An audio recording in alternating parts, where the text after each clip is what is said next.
The masks are on. We can do this in a pandemic. AAW is alive tonight at 115 Bourbon Street. The stars are coming in right now. We're going to get some answers about what's going on. This man has a question. I have a question. Woo! AAW is alive. Ace Perry is alive, ladies and gentlemen. What do you want to ask me? Go ahead. Ace Perry, we need to know the big tag team match tonight. Stephen Wolf has a mystery partner. You need to know. Me. I'm his partner. Who is? I'm teaming with Stephen Wolf. Me, Ace Perry. Who is Stephen Wolf? I'm his partner, sir. Ace Perry. Okay. Do you have anything else to ask me? No? No. Okay, that's fine. Oh, Ace Perry! He's here! We're directing traffic and we're getting more answers. Another big match tonight is for the AAW Heavyweight Championship. Mance, if we can get a question here. What you need, baby? What you talking about? What you got? The fans need to know you got that big gold, beautiful belt, but you have a real challenger tonight, the man in black, Jake Crist. Yeah, baby. Old Manchester's people out there. Old Manchester got my gold, your gold, our gold. I got Lightbearer, I got my bag in here. You know what's going down tonight. Jake Crist, you and Old Manchester stepping in that ring. And we're going to fight. At the end of the night, I'm hitting that pay window. I ain't losing our gold. Ain't going to happen. You got anything else? You going to talk some more? You want a Lightbearer? You want this one? Nah, I need that, baby. I'm heading on in, big dog. I'm thirsty underneath the mask. More questions have to be asked. Elayna Black. She is debuting tonight in AAW. You have a huge match. How do you feel about your first big night in AAW?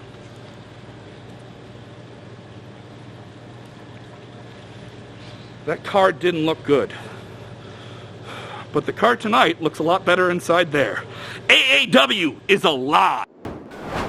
The opening contest of AAW's Alive is scheduled for one fall, 30-minute time limit, and is for the AAW Heritage Championship.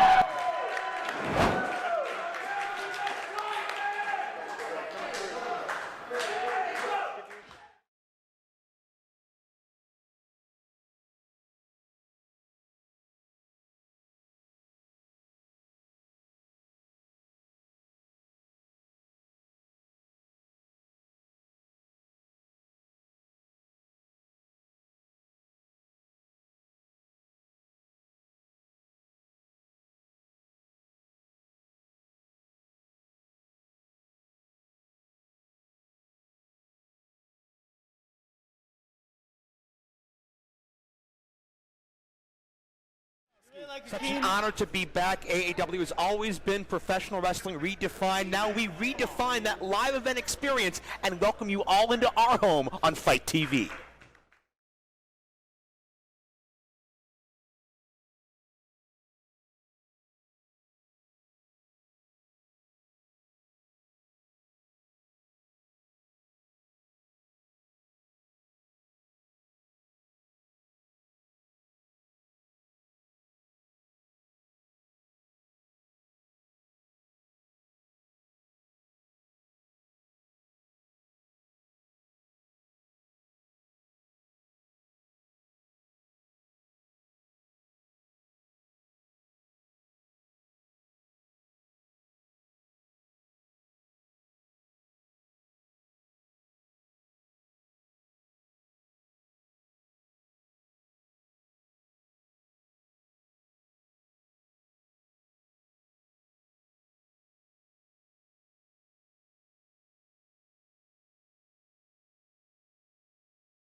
Sees many global and internationally renowned stars come through the doors. Hakim Zane hopes to eclipse them all and show his 12-year journey to be an overnight success was certainly no fluke. He is the man. Absolutely. As you heard Jimmy D say, his mother calls him son because he shines like one. And here at AAW, he likes to think that he's at his very best. We know that he's at his very best. But coming against him here tonight, the young man trained by the Black and Brave. Absolutely, Travis Titan, only about a 3.5-year pro, and certainly when you look at experience, it's all in advantage Hakim Zane, and I think there's an extra personal stake at this as well. I think Hakim Zane looks at Travis Titan and resents him, feels that he's everything that Hakim feels is wrong about pro wrestling, and is looking to demonstrate why. Absolutely. Stiff collar elbow tie up there as Hakim Zane transitions into a wrist twist. Travis Titan finds his way out to the back door into a wrist lock of his own. On top of his training at the Black and Brave Wrestling Academy, Travis Titan also trained at the House of Truth. Truth Martini, a major staple of AAW Pro through the years, but you listen to Hakim Zane, and he tells us online at AAW Pro and certainly on his own social media channels, the only reason Travis Titan is here is because we know the names that have trained him. We celebrate that fact, and as a result, Travis gets some doors open easier than others, but I don't necessarily subscribe to that thought. Tyler? No, absolutely not. From what I've seen from Travis Titan in very, very limited action, of course, former Scott County Wrestling Heavyweight Champion, he's been very impressive. Many people look at him as that blue chip prospect, that #1 prospect coming out of the Black and Brave Wrestling Academy. And if you've seen some of the names, some of the talent that's come out of that academy, that's a pretty impressive lineage to have that. Hakim Zane now does him around, fights him out the back door, goes for a round kick, goes to sweep him up, Johnny. Titan at a standoff. There's some gamesmanship, a little bit of condescension toward Hakim Zane, maybe as a shot back from that promo online. And now you got to keep your eyes on the big man on the outside, the muscle, Karam.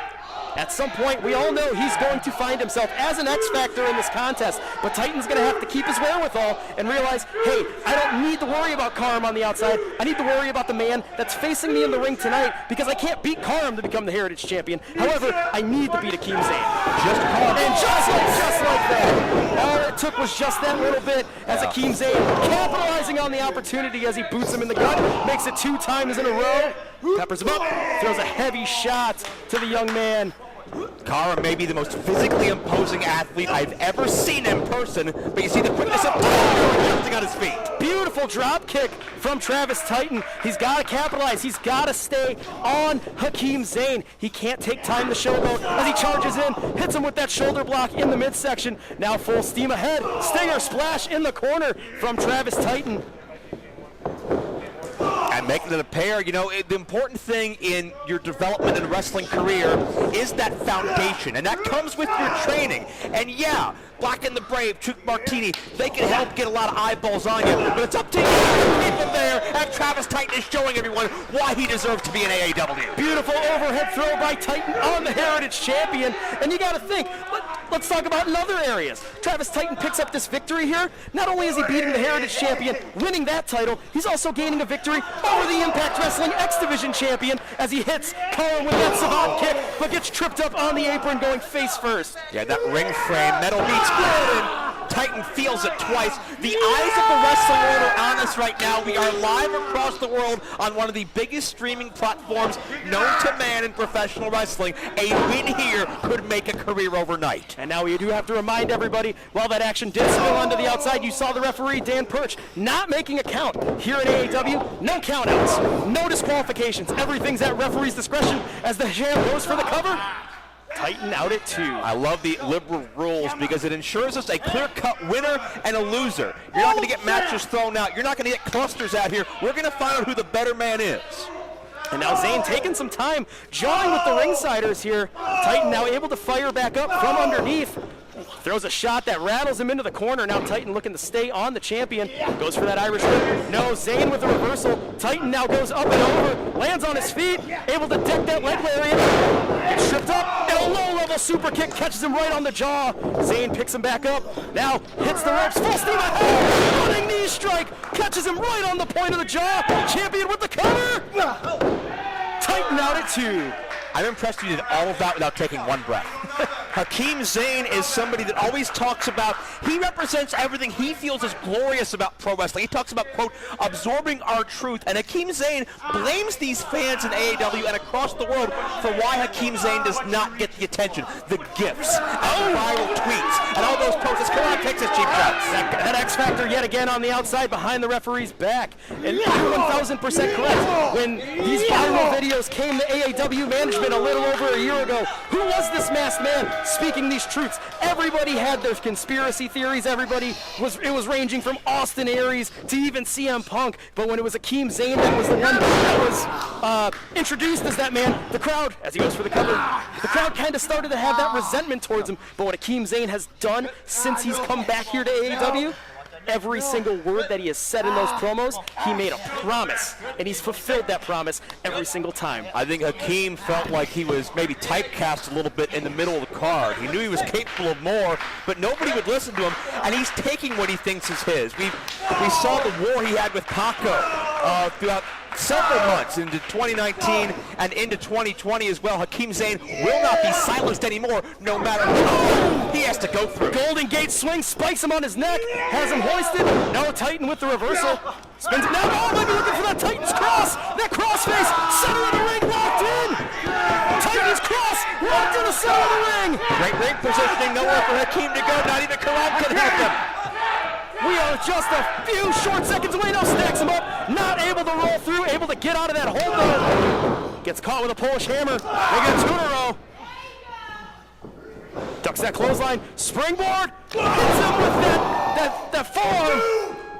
This is gut check time for Travis Titan right now. The biggest test of his life. Let's see that resiliency. Let's see him dig down deep and show that heart of a champion if he hasn't. Able to hit that Titan arrow, and now has him hooked, looking for that Gotch-style pile driver. Zane able to shove him into the ropes, able to go behind. Rolling German suplex, dumps the champ on his neck, hits him with another super kick.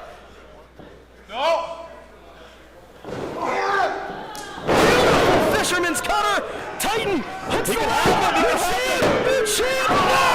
Hakim Zane out at the absolute last second. Could you imagine the reaction? Can you imagine the fallout if Hakim Zane loses this Heritage Championship tonight? We may never hear the end of it. Oh God, you would never imagine the shockwave it would just send, not only through AAW, but all over the landscape of professional wrestling. Hakim Zane's a man that he has a chip on his shoulder. We all know this. It's not just losing, high risk here. It's not just losing, but it's losing to a man that Hakim has said, you're what's wrong with wrestling. Oh gosh.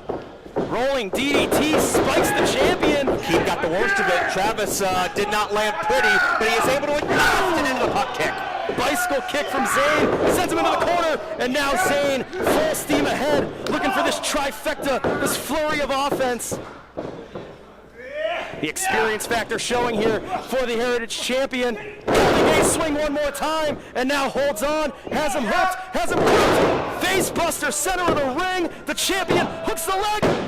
Zane not able to retain. Titan out at 2.9. Notice that Titan will not stay down. It's move after move, it's chance after chance, but Titan is still showing that fight, showing he belongs here in AAW. It's that will to win, Joe.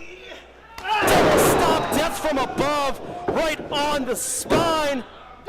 That'll... No! Oh, I swear to you, I thought that was it. Hakim did too. The look on his face tells the story. Now Zane thinking, well, how deep do I have to dig into this bag of tricks? What more am I going to have to do to put away Travis Titan? And hey, win or lose, Titan showing that he belongs with the very best, hanging with the Heritage Champion here tonight. This is a coming out party for Travis Titan. Any critics, any cynics that doubted him, at this point, win, lose, or draw, you hang with Hakim Zane, who may be the most motivated, and yeah, I'll say it, bitter and jaded on the AAW roster, but that makes him all the more dangerous. You hang with him, you done something. Beautiful knee strike from Titan, changing the tide of this contest. And now might be going up to that top rope, might be looking for that rolling DDT one more time. Hakim has no idea where Titan is right now. He's prone. No, he's down, center of the ring. Huge frog splash off the top. Titan with the cover. Titan's gonna do it. We got a new champ. No! Zane able to hook up, but no! Titan has him locked in that crossface center of the ring. Notice Titan did not break the body contact. The transition directly into the submission. Hakim had nowhere to go, and he forced a tap. Oh, Zane almost tapped the man there, Joe. His ego may not let him. His pride may not let him. He is holding on for dear life. Titan's cranking him. No, Zane stacks him up with the cover too. And Titan had to let go of that Titan's cross. That's a veteran move, Hakim, a very defensive. Oh, had him scouted. That forearm caught, and now has him hooked. Prettier center of the ring, Tamikaze, call it what you will. Hakim Zane retains the AAW Heritage title.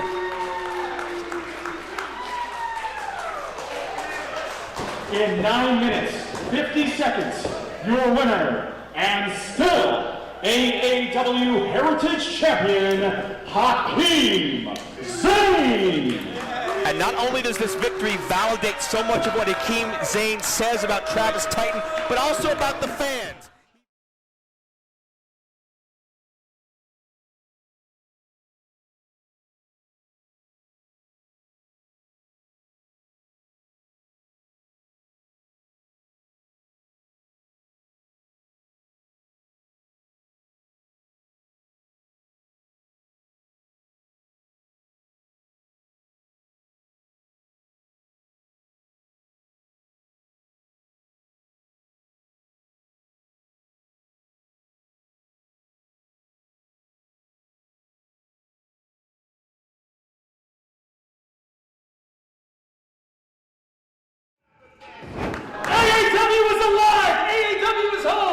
those of you who do not know, my name is Tyler Bowles. I'm the play-by-play voice of AAW. And joining me on the call tonight, one of the most talented commentators in the world, Joe Dombrowski. Joe, what an action-packed night we had. Start playing.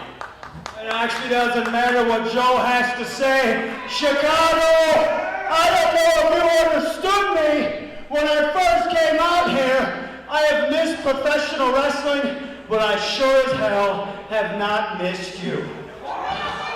Nothing but a bunch of diseased sewer rats that live here, and you're soft. That's with 2 F's, no T's, because the T's too hard and you don't deserve it. It's like a bunch of people in the back, all these wrestlers nowadays, offended, putting out hashtags about everything. All they do, just like yourselves, is bitch and moan, whine and cry, instead of having a set of balls and getting the job done on this microphone and inside that ring. Now I don't need your applause because you are included. You're cowards, you're spineless, and like my man always says, we are a totally different species. And speaking of my man, speaking of gutless cowards, there's an open challenge, big man. Nobody answered. You know, it's funny because I've been here for a little bit now. And every time they put me with someone, I kill them in 3 minutes. Then I put a challenge and all these other clowns say, oh, I want to wrestle, but where you at? All you average Joes just talk. So I'm issuing it right now. Whoever's in the back that wants to go with the epitome of a professional wrestler, go fuck yourself. The epitome of a professional wrestler, come here. Let's see what you got. Fuck him up. Fuck him up.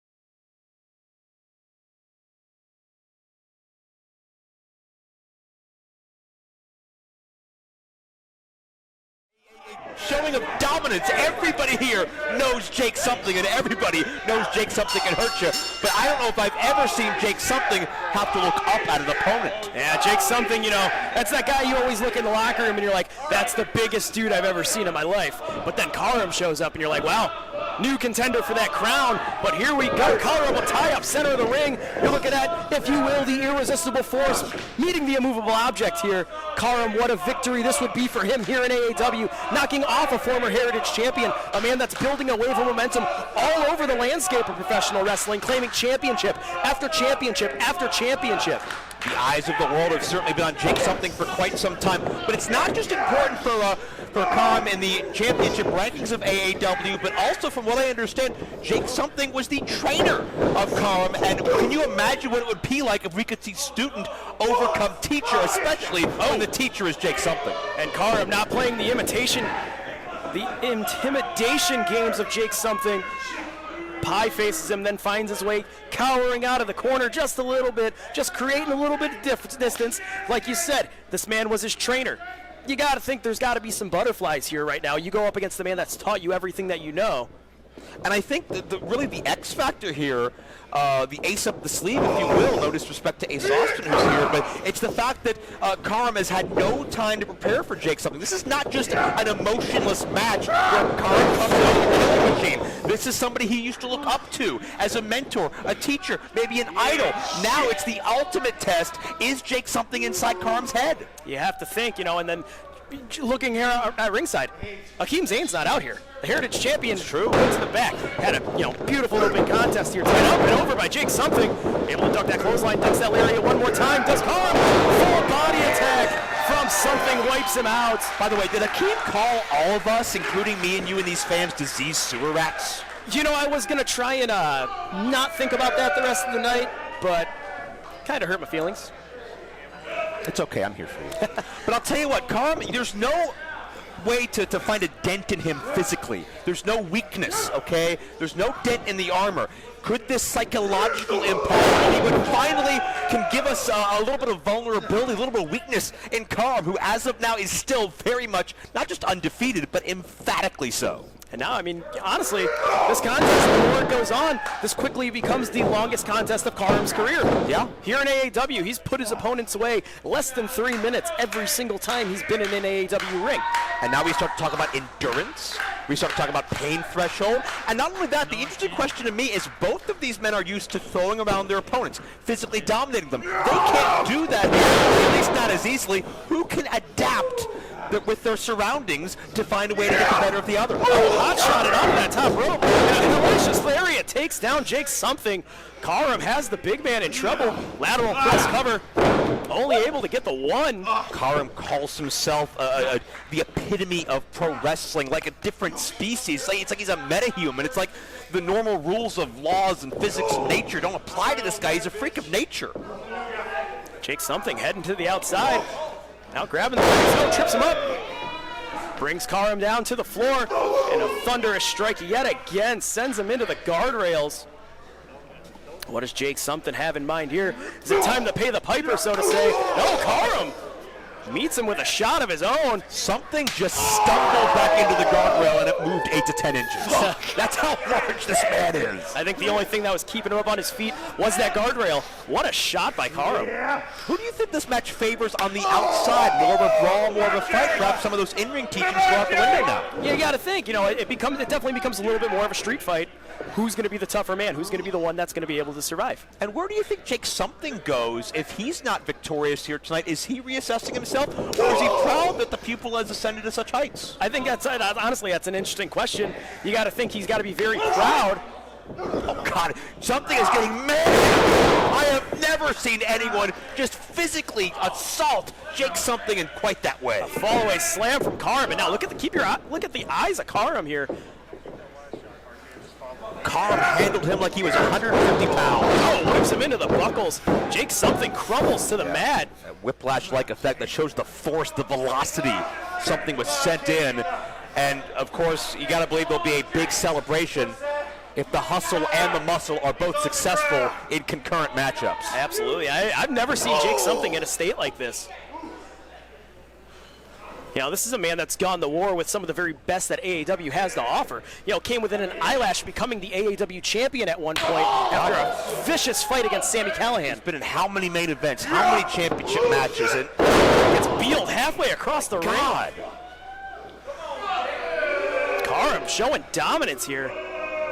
I'm almost speechless. And the scary thing is, every time we see him, Karam gets better. Where's the ceiling for this guy? I think the potential is limitless for a man such as Karam. You know, he has the look, he has the mindset, he has, you know, the support of a man like Hakim Zane in his corner. And you got to think, picking up a victory here, not only over your trainer, but over somebody that has the stature of Jake Something. God! Something reverses the suplex, and it's Karam that's set halfway across the ring. Oh my God! But a beautiful adjustment.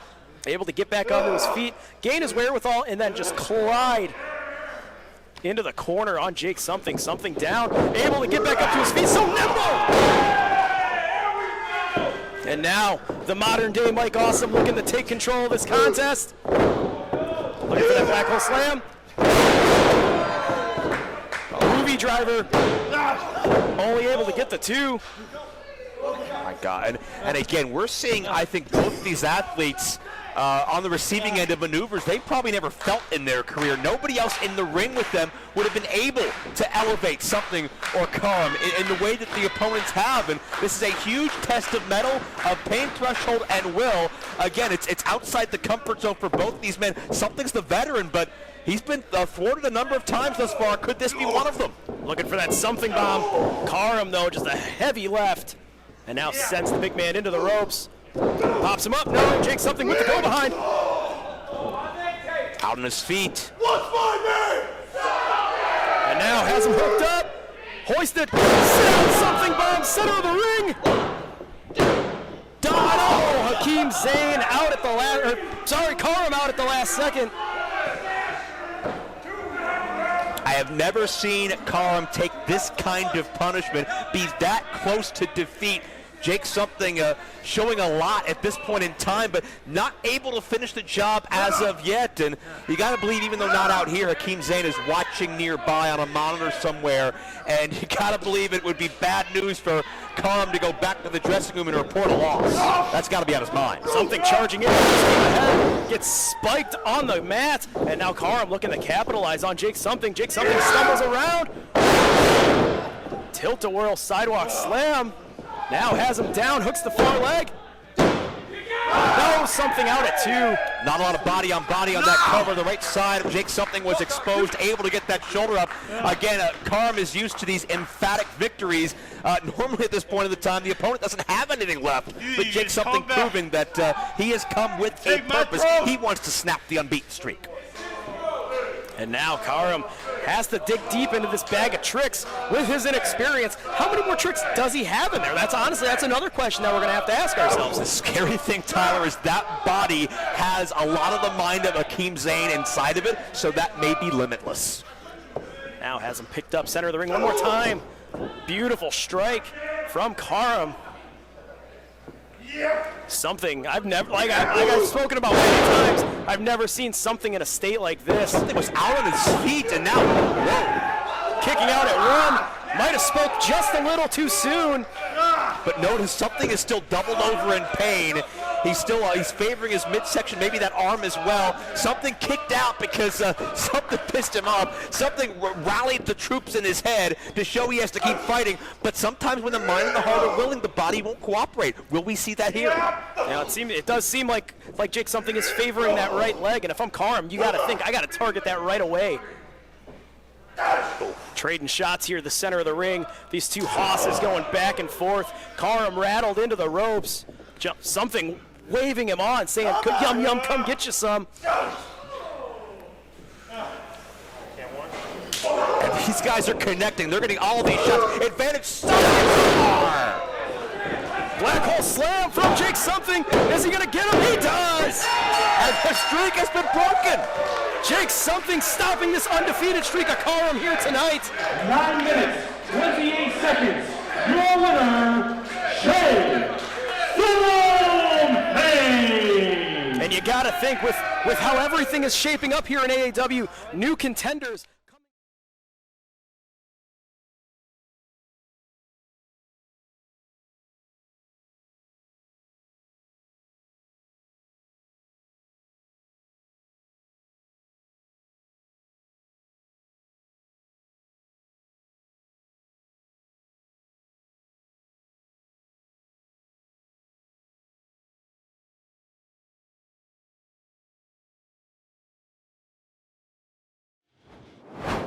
Besties in the world, AAW, we are back and we're bringing the Pacquiao jabs to the abs and throat, baby. Here we are. Who do we got tonight, Fitchett? We got Ace. I can't even remember his name, but I whipped his ass enough that he ain't got no last name no more. Listen, Ace Austin, we've whooped your ass a few times. We kind of know what you do, we kind of know what you're about. Now, Fulton, on the other hand, is kind of the Madman, X-Factor. huh? Kind of the X-Factor. Madman Fulton, huh? How tall is that guy? Fulton, Madman Fulton. I thought he was Fulton Reed from D3. Oh. The Mighty Duck Man himself. Well, whatever. I mean, Ace he's just a Gambit ripoff anyway, so come on. Anyway. How tall is Madman? Oh, I think he's like 8'5" or something 8 foot. like that. I didn't know they stack shit that high. Me neither. We're gonna whip his ass too. Fact of the matter is, we are AAW's tag team division. We have been for years, and we're here to prove that day in and day out every time AAW has a show, and we're alive, baby. Here we are. Fun fact, we've been around in AAW longer than anybody on the roster. So That's line them up. insane to me. Huh? That's insane to me. It is a little insane. Line them up. Line them up. We'll knock them down. The following contest is scheduled for one fall, 15-minute time limit.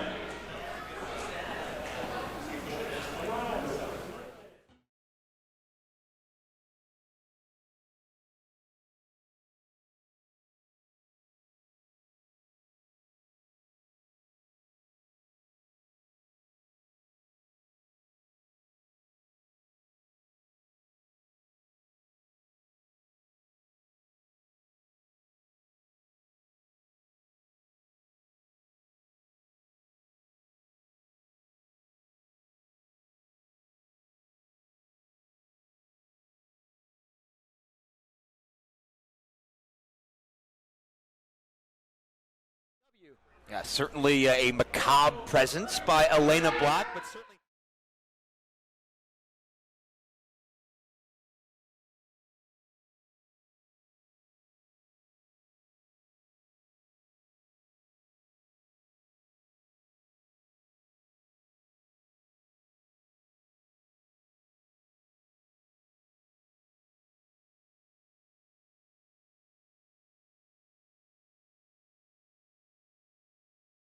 The biggest show that she has ever been in, the biggest match of her career to this date.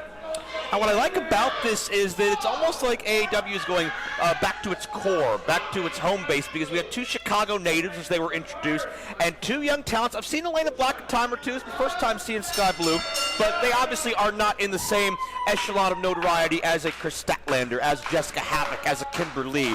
But again, it only takes one win here tonight. We have some of the hungriest young athletes looking for a chance, looking for an opportunity. Some of them have been sitting at home for 8 months. Oh, Skye Blue looking to stack it up early. Schoolgirl cover only gets the 1.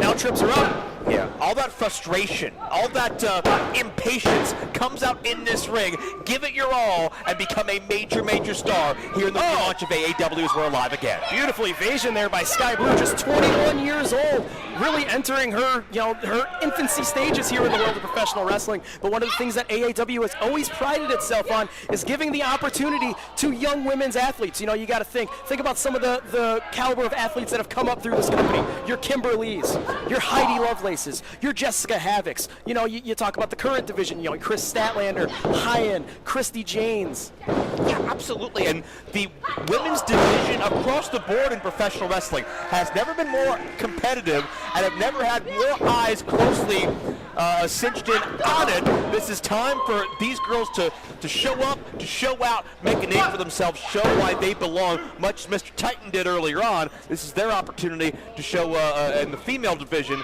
that they can defeat anybody on any given night. And certainly I like the aggression so far of Elayna Black. I like the killer instinct of Elayna Black. If Skye Blue is a little tentative, a little nervous, she can get eaten up. Absolutely. Elayna Black just staying on the attack here. What do they call her? The sorceress of sin? Yes, and that certainly gives you imagery of some very dark, macabre things in your mind. Certainly, I don't think she's got necessarily a big conscience. I don't think she reads to the elderly on weekends or volunteers at the daycare center. I think she's all about inflicting pain and punishment on anybody that crosses her path, and that killer instinct could be what gets her ahead. That, you can just tell. Oh, pulling out that tarot card. Well, Oh, God! I've always heard those things are dangerous, but I didn't think it was for that reason. Slicing the corners of her mouth. Gosh. Yeah, that you got to think under these bright lights, the sweat dripping down into an open wound such as that. Yeah, just think about everybody out there has gotten a paper cut at some point, maybe on your finger, wherever. But that stings. It distracts you. It takes your eye off the ball, your mind off the game. And certainly, if any time Skye Blue tries to just breathe through her mouth, that stinging pain of the air coming through the wound, that's going to affect her as this matchup goes on. That step-up knee strike catching her absolutely flush, able to duck that clothesline. Oh! Face crusher onto the knee, now whipping Elayna Black. No, Elayna Black with the reversal on Skye Blue. Step up Hurricane Rana from Skye Blue. Sends Elayna Black reeling into the corner. Now Skye Blue charging in full steam ahead. Black able to get out of the way, rolls back up to her feet. Now charging in herself, runs right into that boot of Skye. I don't think Elayna saw any of this in her card deck. And now Skye Blue coming over the top, high cross body block, hits the leg, only able to get the 2. You talk about, Skye Blue, of course, being very, very young in her career. Elayna Black is herself as well. I've been very fortunate of seeing Elayna Black come up on the Chicago wrestling scene for the better part of the last 3 years, and she's gotten better and better every single time that I've seen her. She shows a confidence that not many people can show with the amount of inexperience that she has, as she's looking to make her go to sleep there. I would say both these athletes wise beyond the years so far based on the effort they put forth in this contest, but there's only one chance to make a first impression. Only one can come out the victor. Ripcord round kick catches her, and a savate kick sends her reeling down to the mat. Skye Blue looking to capitalize with the cover. Only able to get the 2 count. And you see the hands on the head, the frustration setting in. I think Sky Blue thought this was her moment, but she can't get frazzled, can't get her head off the game right now. She's already got the paper cut. She's already got just the aura of Elayna Black ready, space in her head, and there you see the counter. I think she hesitated just a tiny bit, and Elayna was ready, had it scouted. Able to totally her into that second buckle. Double underhook DDT. Center of the ring. Elayna with the cover. Sky's down. Lights and out. That's going to do it. All it takes is just that 1 second to capitalize.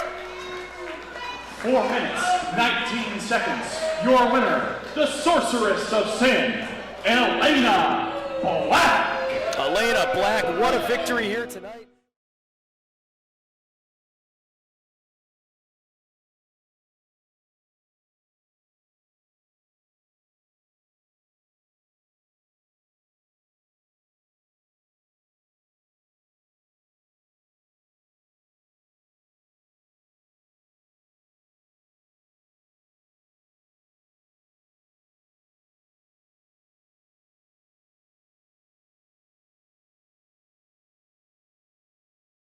She's got the career coming up of a lifetime.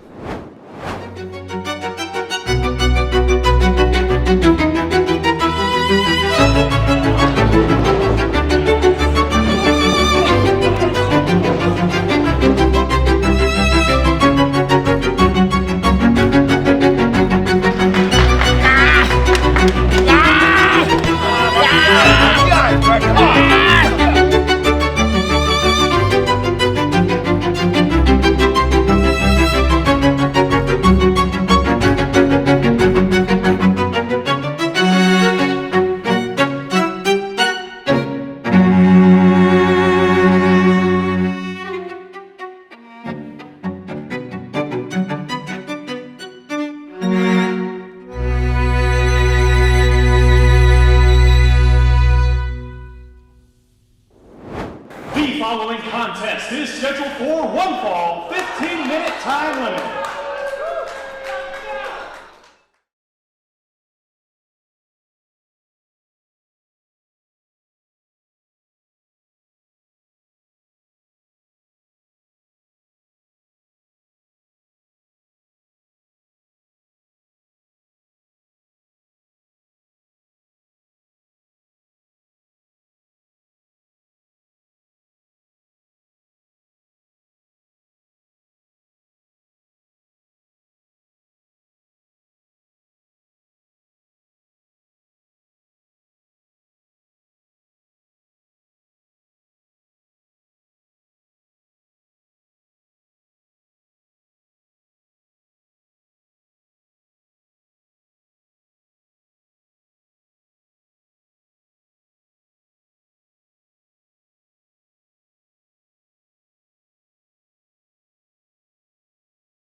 Tonight in AAW. A double tough two-sport athlete.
They call themselves the Second Gear Crew.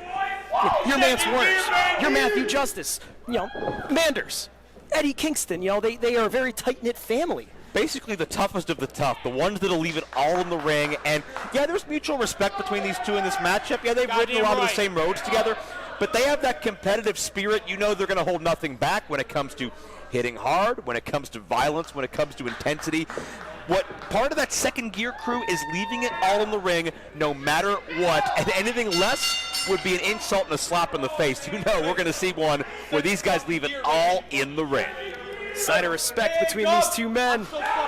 And you want to talk about violence at its finest here in AAW. Matthew Justice, very, very limited time here in AAW, but has had some of the most hellacious contests. This war that he had against Nick Gage, available at AAWOnDemand.com.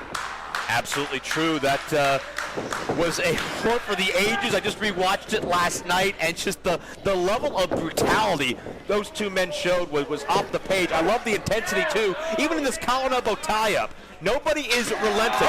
Nobody is releasing. And again, that's the competitive spirit. Both guys are friends, but they want to be the best. They want to be the alpha man. No one's going to let up first. And this collar elbow tie-up still going strong. Both men break at the same time. And it's all about that mutual respect. Getting it back in the ring. Both men now meeting each other center of the ring. And certainly you mentioned, Tyler, AAW OnDemand.com, the way you can get all of our archives of AAW history. 16 years of great live events. We hope you're following along on social media, tweeting us at AAW Pro. You can tweet me at Joe_Dombrowski. What about you? Tyler the Voice. Tell us how you're enjoying the show. Tell us who you're liking. Tell us who you want to see on future AAW events. And don't forget to use the hashtag AAW_alive. A 3-point stance advantage for the former Iowa Hawkeye, but nobody budges. Now this man Matthew Justice, make no bones about it. Yeah, he prefers that ultra-violent style, where it's, let me smack you in the face with this trash can, let me dive off a balcony, let me hit you with a barbed wire bat. But when it comes down to it, this guy's a heavy hitter. This guy can flat out go, and he showed earlier there when they were grappling with one another, he knows how to wrestle.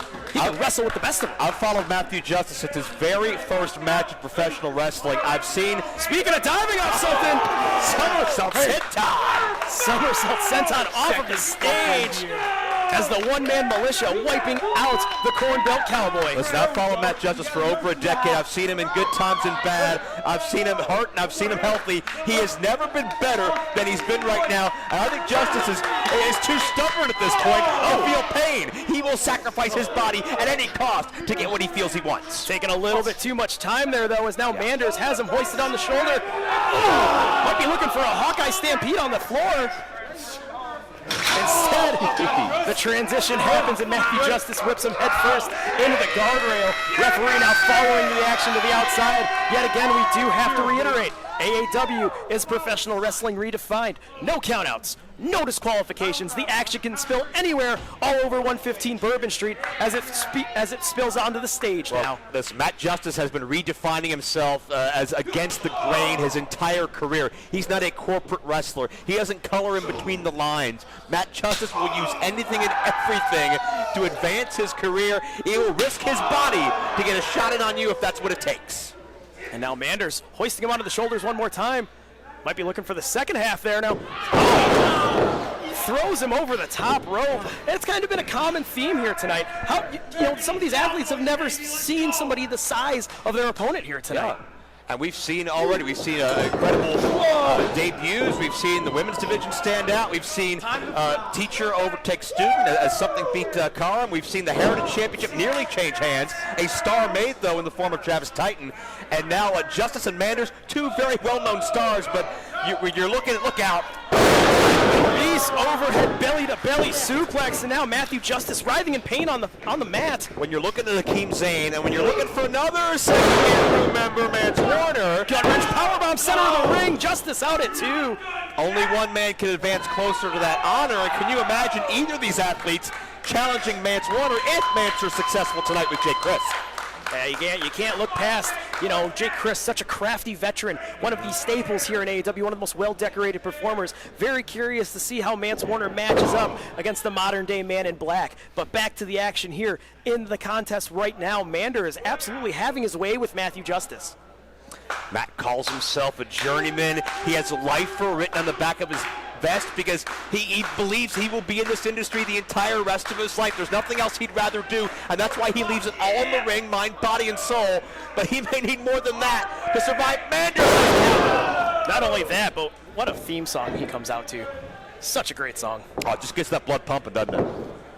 Now, Manders writhing in pain, feeling it on that lower back as Justice sizing the man up. Matthew Justice building full steam ahead. Oh, God! Got him! Punches in with that spear, only able to get the 2. Matt Justice is pro wrestling's daredevil, thrill seeker. He lives for that rush of adrenaline. He lives to put his life on the line for what he believes in. That's just a small sample of what Matt Justice can do. And what it did look like there for a split second, I thought Manders countered that. I thought he had him scouted, but Matthew Justice, you know, there's some things that you could try and scout, but you can't scout 285 pounds lunging at you over the top rope.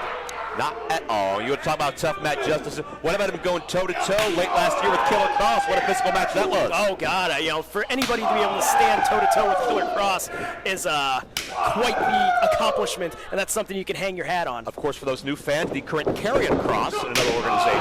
But certainly so many... as I think the volume just got turned up in the match. Yeah, I think that one went to 11. And now Justice... You know what time it is. Say it with me. It's fucking showtime, baby! Showing homage to Sting. Sting never said it quite like that, did he? Yeah, I don't think so. And now Manders meeting him now. Manders responding in kind, and I think that's a testament to the similarities of these men, not just athletically, but how they think. Oh, Justice had him scouted. Manders taking a little bit too much time pandering to the crowd. Motherfucking Showtime Steve! Showtime Steve coming. As Manders catches him, has him hooked, might be looking for that Hawkeye Stampede if he can get him onto the shoulder. Yeah, he's got Step 1 complete. Step 2 he goes. Step 3 down, center of the ring. Hawkeye Stampede from the one called Manders. Now hitting that 3-point stance. Justice isn't aware. Sizing him up. Huge lariat! From way downtown. Tight hook, but Justice up right away. Justice up at 1. What a tough SOB. Oh, my God. I don't think Justice, his mind can't tell his body quick enough that he's in pain. He just reacts. He's a... Cascading Death Valley driver into the buckles from the one-man militia. And now Justice heading up to that high rent district. Manders down, center of the ring. Splash off the top. Shades of Mike Awesome, that awesome splash and a near fall. Only able to get the 2. There are a lot of Mike Awesome fans on this roster, aren't there? You know, Mike Awesome's the best big man of all time. Mike Awesome's amazing. And now Justice heading to the outside. Curious as to what he has in mind now. I don't think Matt thinks so much as he feels. He reacts. Taking just a little bit of time. Looks like he's pulling up that apron. Might be looking for some accessories, if you will. Some plunder, baby. Oh, has that equalizer. Well, that's not your traditional table. That's a plastic table. Yeah, and that means that's going to be harder to break, which means that the body of Manders will absorb all of the pain and impact if something happens. Not only that, but you got to think, those fiberglass shards, if you go through that table digging into your back, those aren't easy to get out. It's not the same as a wood splinter. No, I can't speak from experience, but I'll take your word for it because Matt Justice, I think, based on how much he's willing to hurt himself to inflict damage, I think that makes him kind of an expert at how to hurt somebody else because that table might be a little more dangerous than we thought, as it looks like there might be a broken leg on there. I think Matt Justice is tougher than the table. Matt is resourceful, though, thinking on his feet. He's got a plan, and it's going to take more than a bum leg to stop it. I am the table indeed. Bell to the head. That is a thick, heavy steel cowbell attached to that rope. Manders has a fever, and it looks like the only prescription might be more cowbell. I thought you might go that route. I'm not mad. That table being laid, draped over that second rope. Only one leg of that table is making it stand. Yeah, but what is Justice stopping? Manders may not have a leg to stand on. What is this? Matt Justice heading over the guardrails. Is he leaving? What does he have in mind now? You know, they blocked off the balconies here at 115 Bourbon Street. He can't get up there. Is it because they heard he was coming? Yes, that's 1,000% what it was. I believe that. Manders lifeless on that table. What the hell is Matt Justice doing? Well, Justice is about, 100, 200 feet away? He's not going to jump from there. About 200 feet away from us. What is he at? What is that a riser? They use that to hang the decorations here at 115 Bourbon Street. Somebody didn't do their job properly and store that thing after they were done taking stuff down when we got here today. Matt Justice has commandeered a riser. You don't give somebody, a maniac such as Matt Justice, something like this at his disposal as he's bringing it to ringside. Only Matt Justice could come up with this. He will see any item, any object, and find a way to inflict pain. Now it looks like, that cowbell ricocheting on the forehead of Matt Justice. Unfortunately, Justice took a while to drive back over to the ring, and Manders, I think, was playing possum a little bit. Jeez. Not only did he hit him with that bell, but that thick rope. They're fighting on the his lift. back, as now they're fighting on that scissor lift. Justice is elevating them. Things are it's raising up, getting good and dangerous here. We're raising the stakes literally. It's like very reminiscent of a scaffold match. And those don't end well. At least not for the participants. And they're literally, their heads are almost in the lights. Justice raising it up, getting it good and dangerous in here. They're at least 15 feet off the floor. 15 feet, that scissor lift, very unstable. My God, it's rocking, it's teetering. This could be the end of both their careers. What the hell? Oh, what a shot on Manders. Chops him in the chest. Manders fading fast. This is how quick the stakes raise, no pun intended, with Matt Justice involved, with two members of the second gear crew. Oh, God. They know no bounds, oh, God. Justice looking to make Manders take a flying leap. Has him on the shoulders. Sweet Jaynes! Sweet Jaynes! 1, 2, 3, Matt Justice gets the W! I've never seen anything like that in my life. What an end here! We got our first fecal matter chant of the night. 51 seconds. Your winner, Matthew Justice! Matthew Justice laying it all on the line here.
AAW faithful, how the hell are ya? It's been far too long and I know that you've missed me, but fear not. I am here tonight, but I didn't come alone. There's somebody that I'd like you to meet. And I hope, well, you better get used to him, because after tonight, after we face the Besties, we're gonna be your tag team champions for a little while. Ladies and gentlemen, I'd like to introduce to you the Madman, Fulton.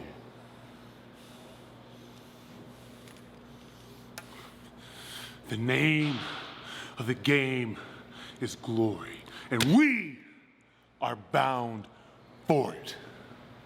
Tonight our path starts with AAW Tag Team Gold, which means one thing for you. Besties, your fate is inevitable.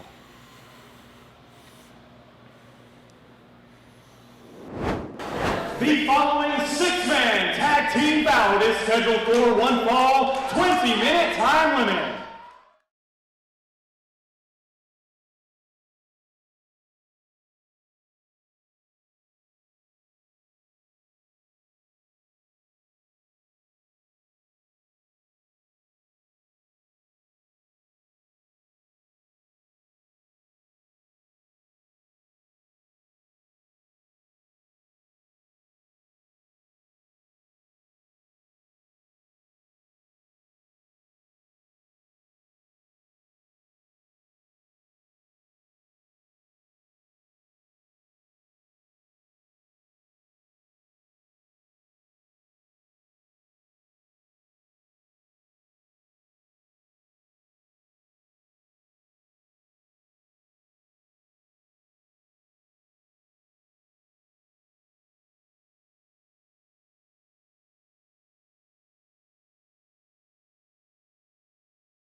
For the course in wrestling for guys to crave attention, but I mean, desperate much? Ace Perry is busted on other people.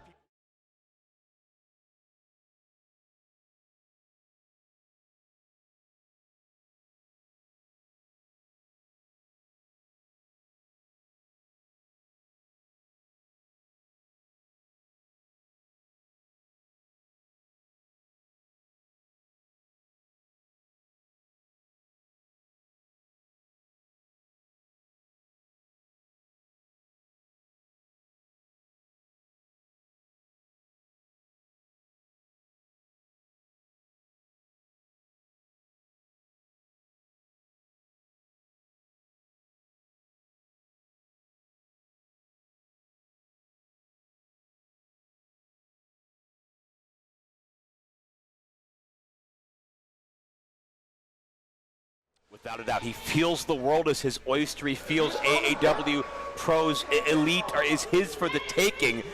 Stephen Wolf has had such a swagger in his step, glide in his stride, and he holds all the cards because we still don't know who the partner is.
Trey Miguel has had big success across the world, but clearly has never forgotten where he came from.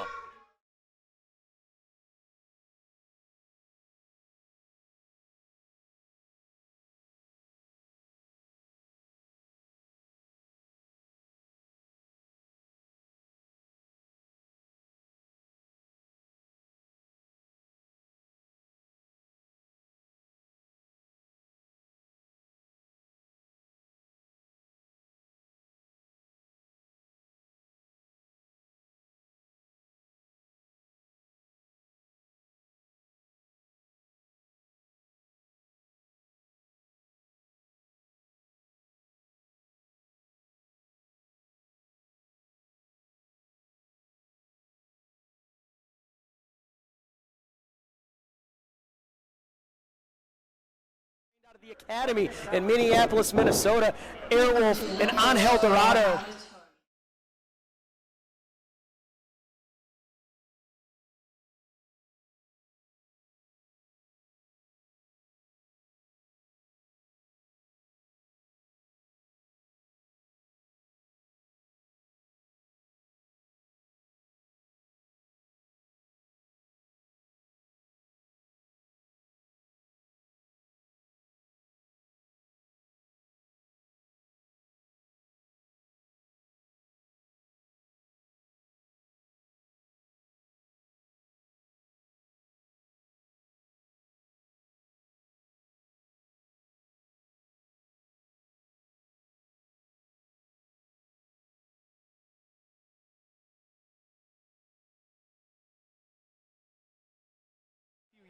You know, he's no stranger to this. He's been doing this longer than Top Flight combined.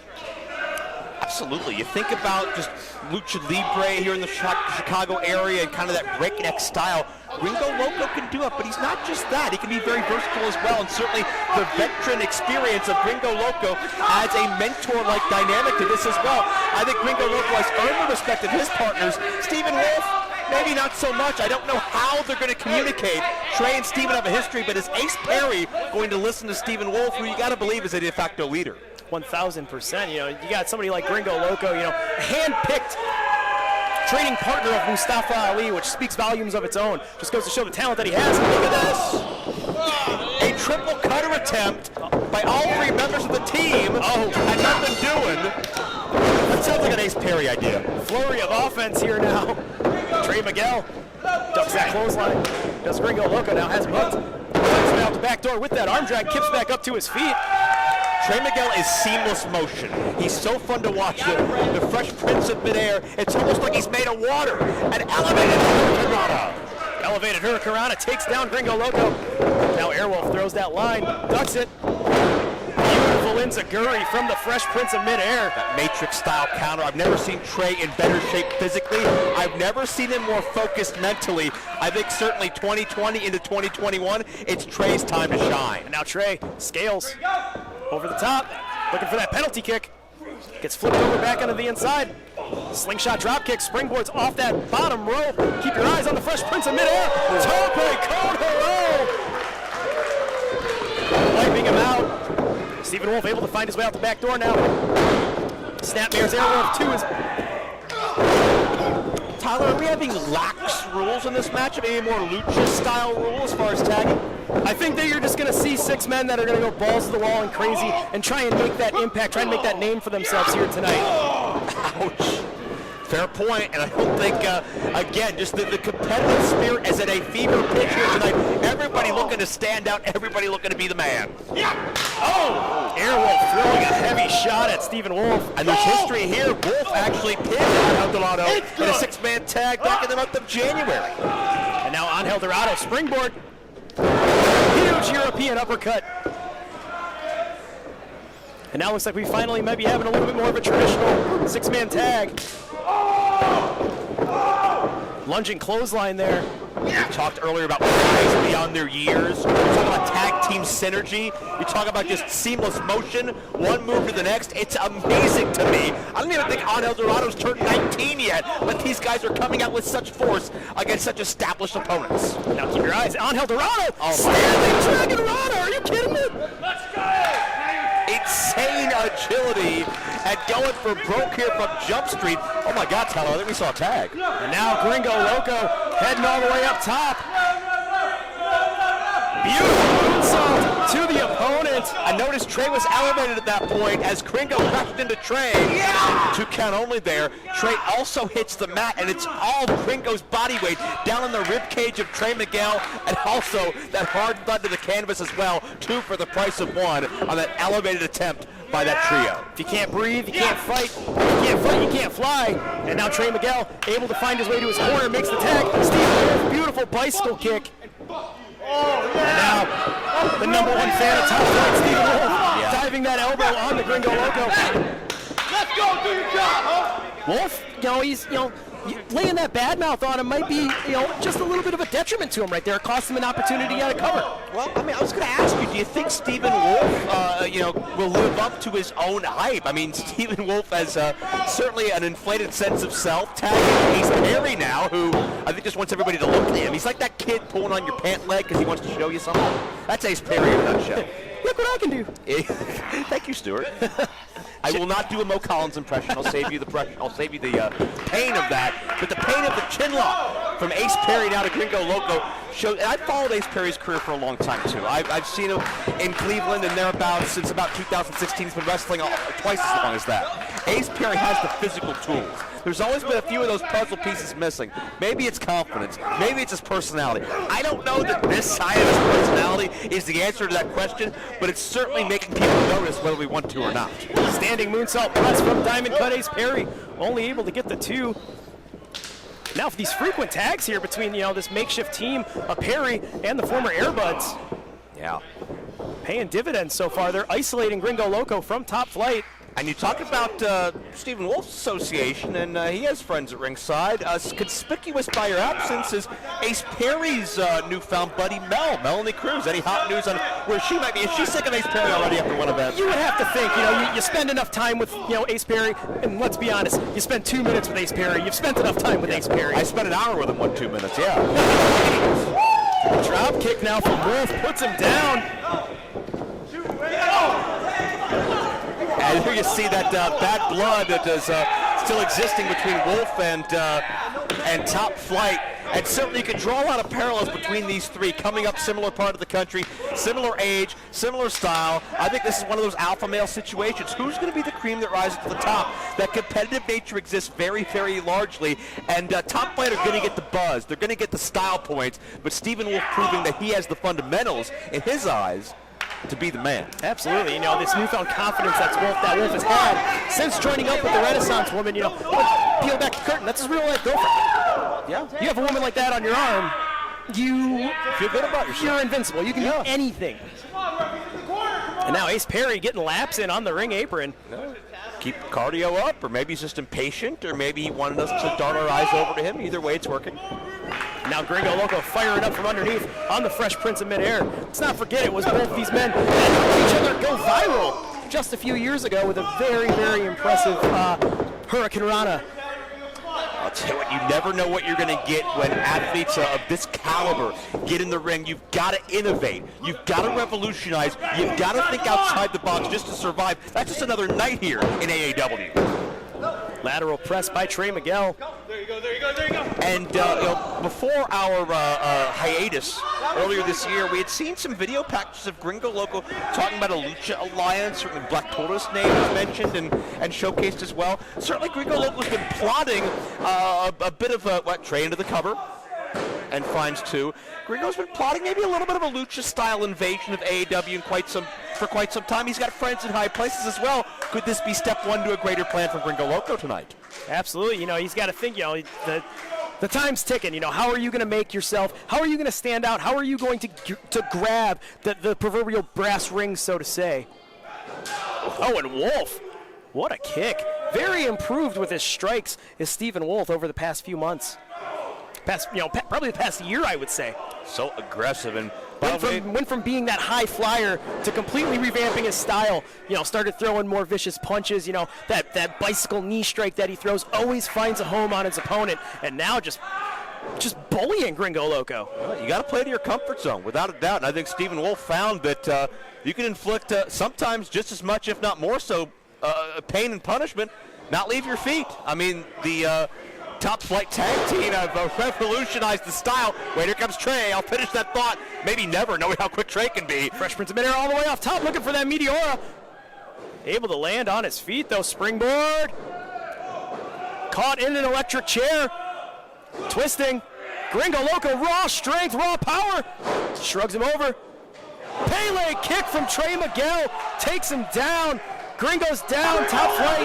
I think Gringo may have gotten a shot on Trey on the way down as well. I think that was kind of a even keel scenario there. Both connected, both need tags.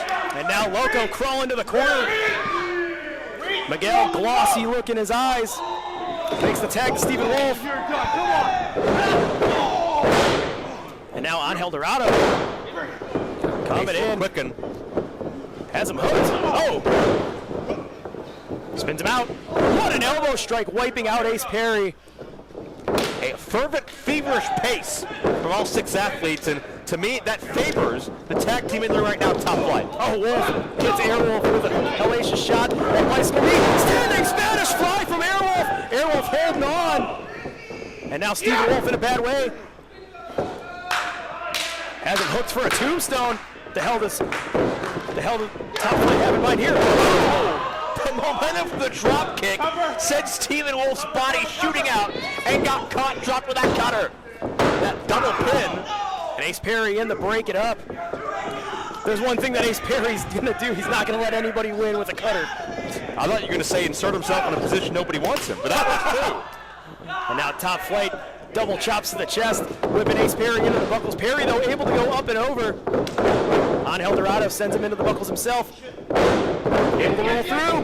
Double diamond cutter from Ace Perry. I will never take away the athleticism, the accuracy, the pinpoint precision of a diamond cutter from Diamond Cut Ace Perry. And now, full steam ahead. Now sends him to the floor. I think Perry anticipated Angel Dorado and Airwolf to be on the outside. They had sidestepped Perry's attempts, and Perry gets physical, and Perry switches gears. You know, normally pretty happy-go-lucky is Ace Perry, but he's showing some aggression here. Yeah, I think, you know, maybe that is with him being teamed with Stephen Wolf. You know, that aggression rubs off on one another. Maybe it's the fact that he doesn't have Mel here to watch his back, and he needs to prove himself. As long as he's not bragging about his crop tops, I'm happy. And now keep it. Gringo Loco over the ring post. Tope con hilo. Stage to the floor, wiping everybody out. Insane height and elevation. Gringo Loco, he's not your average size luchador, but he can use that mask as an offensive weapon, and when he gets in motion and he takes to the air, there's nowhere to go to hide. What a showing here by Gringo Loco. Angel Dorado now standing center of the ring. Hits the ropes, full steam ahead. Step up Tiaras, wiping them all out yet again. Angel Dorado throwing caution to the wind here. It was almost like Angel's body was in free fall. He got so much elevation, but the higher you get, the more velocity you get. That all but affects the impact on the way down. And certainly all the bodies strewn across this arena. And no surprise, Angel Dorado, the first to his feet, he had a little cushion to land on. Now picking up Diamond Cut Ace Perry, sending him back into the ring, looking to capitalize, goes for that cover very quickly, hits the leg. Good smart move. Get the pin as quickly as you can, and an extra few seconds to roll Perry into the ring may have been the only thing that kept Dorado from getting the fall. And now Dorado stalking his prey, picking Ace Perry up. Ace Perry, though, able to break that plum. Throws a shot on his way out. Trading in the center of the ring now, both Dorado and Perry. Oh, he's tying the hair back. Things are getting good and dangerous here. That's almost like Lawler pulling down the strap, just so you know. I said almost. Oh. Answers with a shot of his own, and now Perry willing on the fight. He's getting hit so hard his hair is now undone again. That is how tough Dorado is. Boots that clothesline. Oh, God. Round kick catches him in the back of the head. And at this point, his head might not be attached. In comes Stephen Wolf. Ducks that clothesline. Boots him in the gut. Yet again, looking to pick up a victory over Angel Dorado. And Stephen Wolf, imploding suplex, puts him down, kicks him. Now full steam ahead, hits the ropes. Standing shooting star press from Stephen Wolf as he hooks the leg. Airwolf in to break it up. Always looking out for your brother, always looking out for your partner. They got that synergy. One sensed the other needed them. And again, this has been a crux of such a competitive rivalry here. Top flight and Stephen Wolf, and that's just insult to injury. Stephen Wolf getting frustrated at the resolve that Dorado's showcasing. Now, Stephen Wolf has him in a precarious position. Might be looking to end the night for Angel Dorado. Instead, Gringo Loco able to come from nowhere. Keep your eyes, Trey Miguel! Meteor off the stage! Where the hell was Trey? Conspicuous by his absence, had some game plan in mind, did the Fresh Prince of Mid-Air, but here from Airwolf. You can see those legs just shoot out for extra impact as Airwolf collided with Trey Miguel, who the only thing keeping him up is the guardrail. Felt like Airwolf was in the air for about 5 seconds there, and you're just standing there looking at him, and you're like, I know this is going to suck, I know what's coming, but I can't do anything about it. 6-1 line from Stephen Wolf. And now, full steam ahead. Oh no! Tope Suicida onto his own partner. Gringo had pulled Trey into harm's way, and Wolf, it was too late for him to slow his momentum and stop. Oh, I don't think Trey realizes it. Oh, come on! Stephen Wolf leveling Trey Miguel. Hand picks the man to be his partner. It was a damn misunderstanding, Stephen. Come on. And now Stephen Wolf heading away from the ring. Trey didn't mean anything by that. You could have fixed that a lot better. Powerbomb by Gringo Loco, puts Ace Perry back up to his feet. Stump pile driver on Diamond Cut Ace Perry. Where's Stephen Wolf going? Stephen Wolf and Hyan heading away from the action. You're going to bail on your team that you assembled. You're going to bail on your former partner that you brought here. And that twisting reverse brainbuster was all she wrote. Gringo Loco able to pick up the victory. But the obvious. In seconds, your winners, Top Flight and Gringo Loco. The obvious dissension in the ranks here tonight.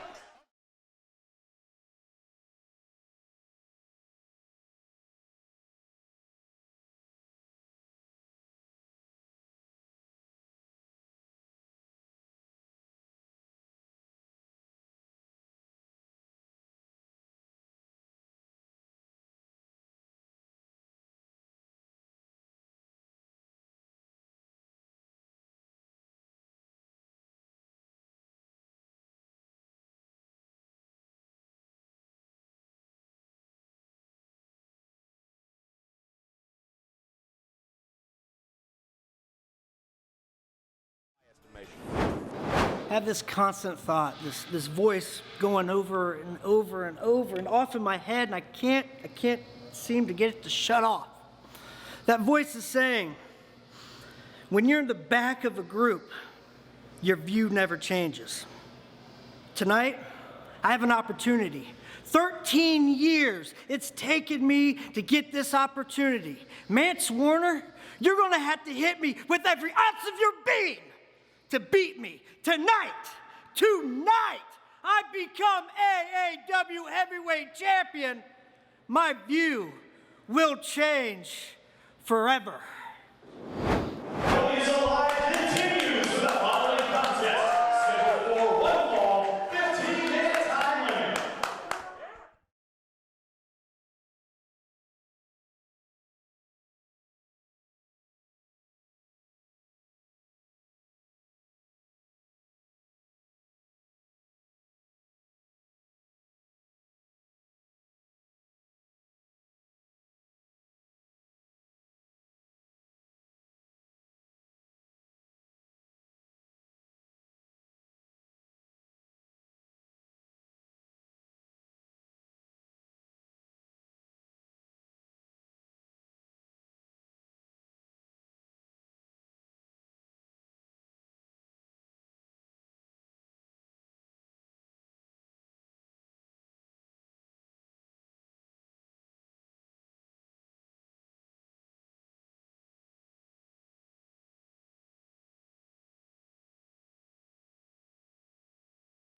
And now going to come out here and cheer Hyan.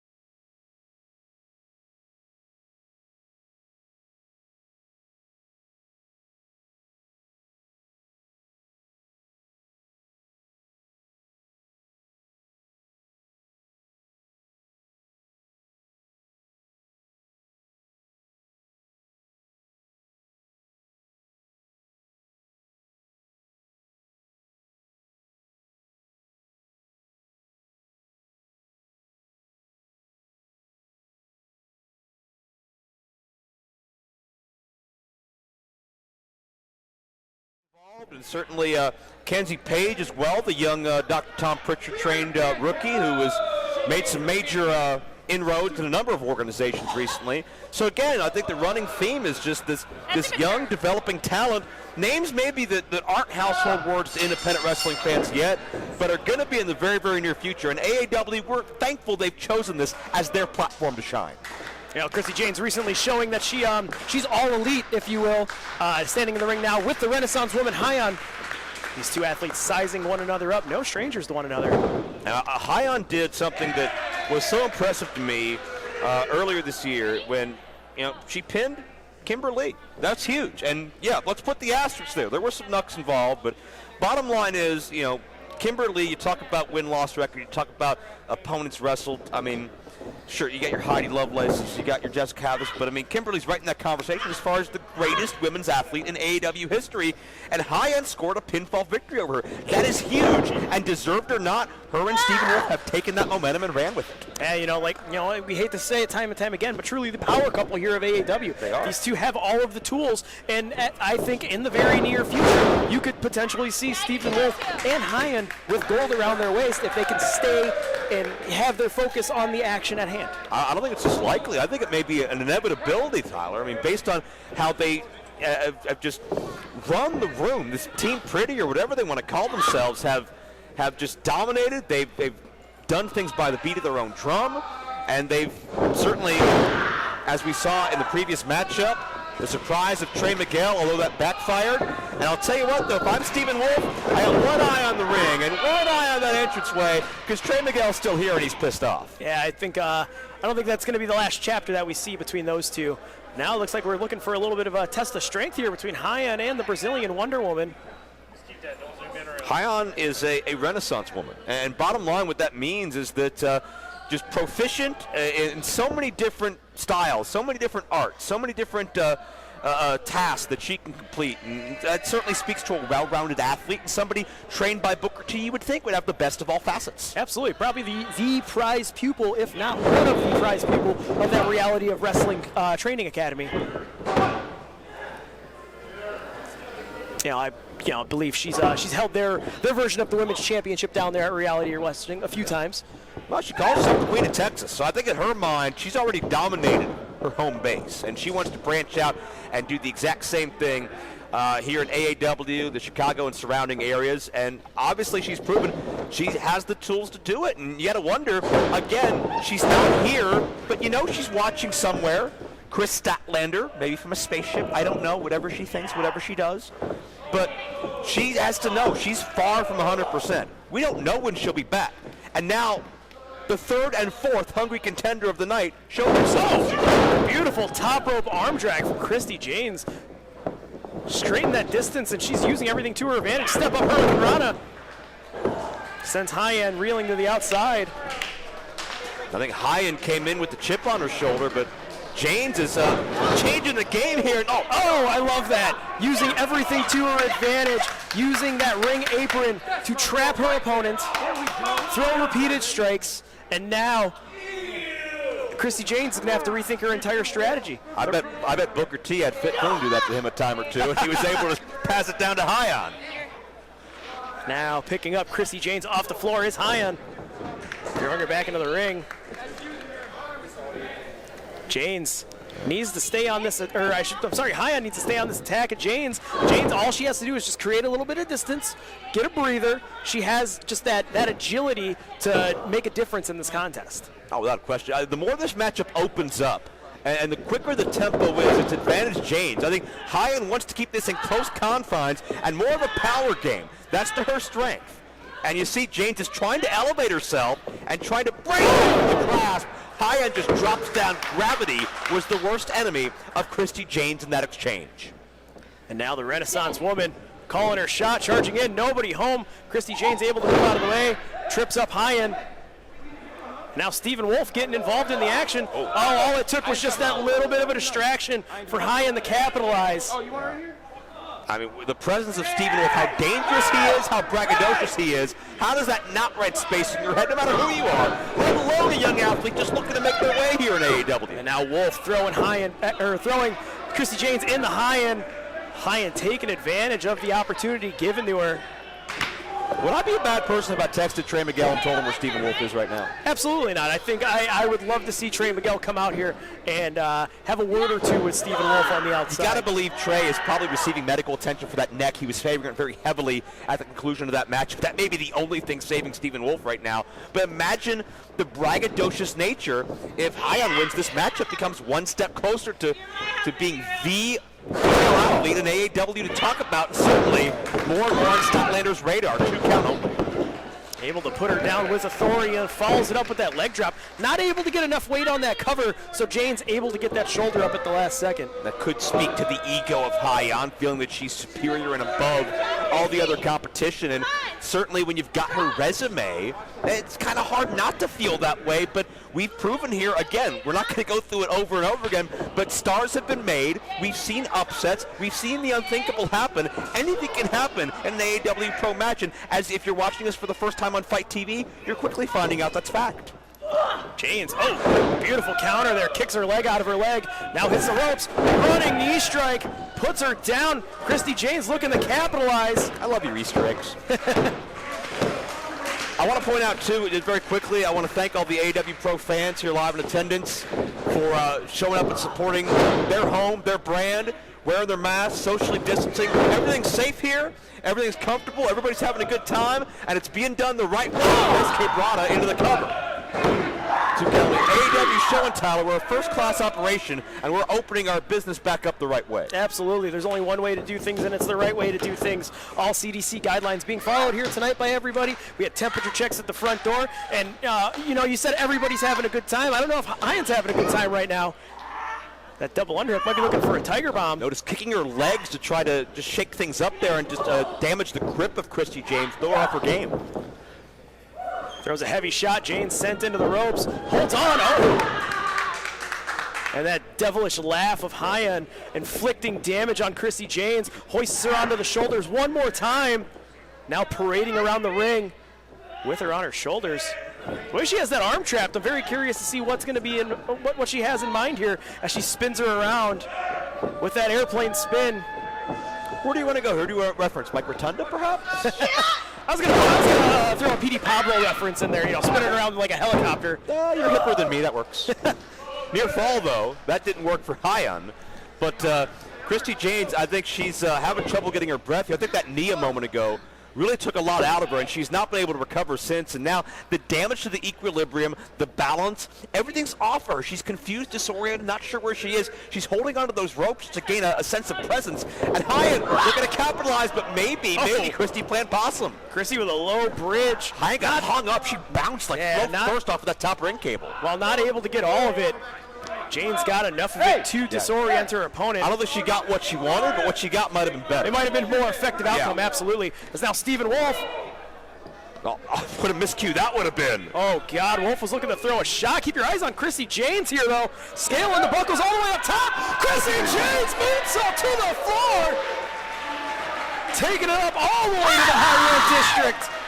And even with a damaged equilibrium, even off balance, off kilter a bit, Jaynes scores big on this high-risk move, spreads out her body weight for maximum impact, a picture-perfect moonsault. And now, stepping back into the ring, Hyan trying to pull herself up with the ropes. So now it's Jaynes' time to lay the bad mouth on her, catches that boot. Calling for the hand of her boyfriend. She's begging for help. Let's call it. Meeting of the minds. Yeah. Wolf sent careening into the guardrails. That's karma for you, brother. And now all the way up onto the shoulders. Goes high on Christi Jaynes. Oh! Clawing at the face. Has her arms hooked. Face crusher, center of the ring. Double chicken wing into the faceplant. Devastator.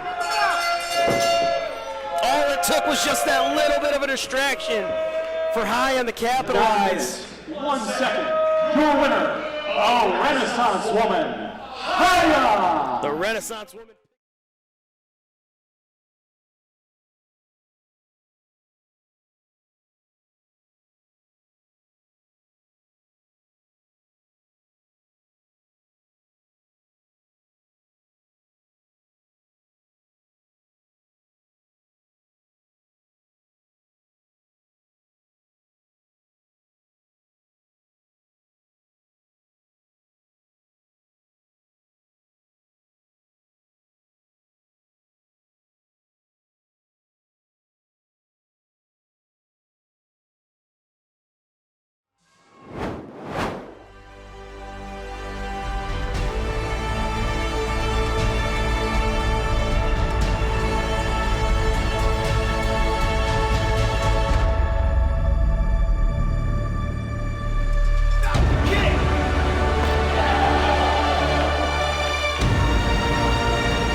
The following bout is scheduled for one fall, 45-minute time limit, and is for the AAW Tag Team Championship. And how apropos it is, October 29th.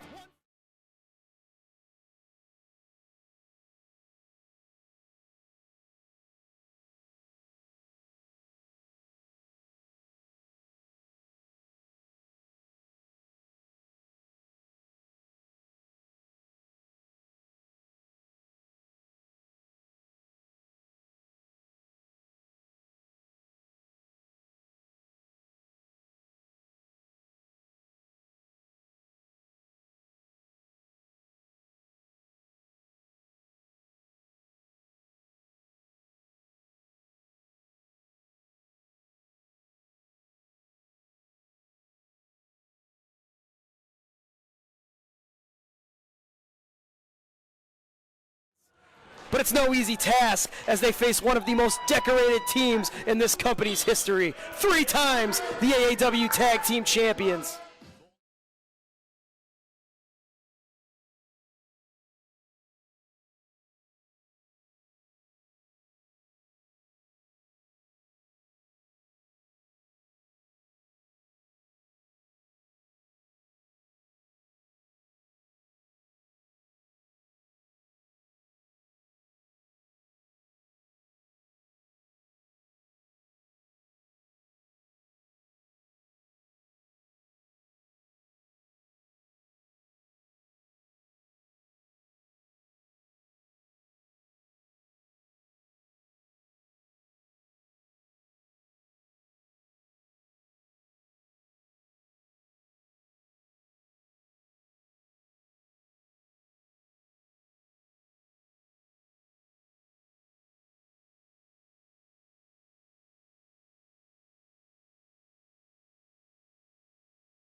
Ten out of 10 every single time.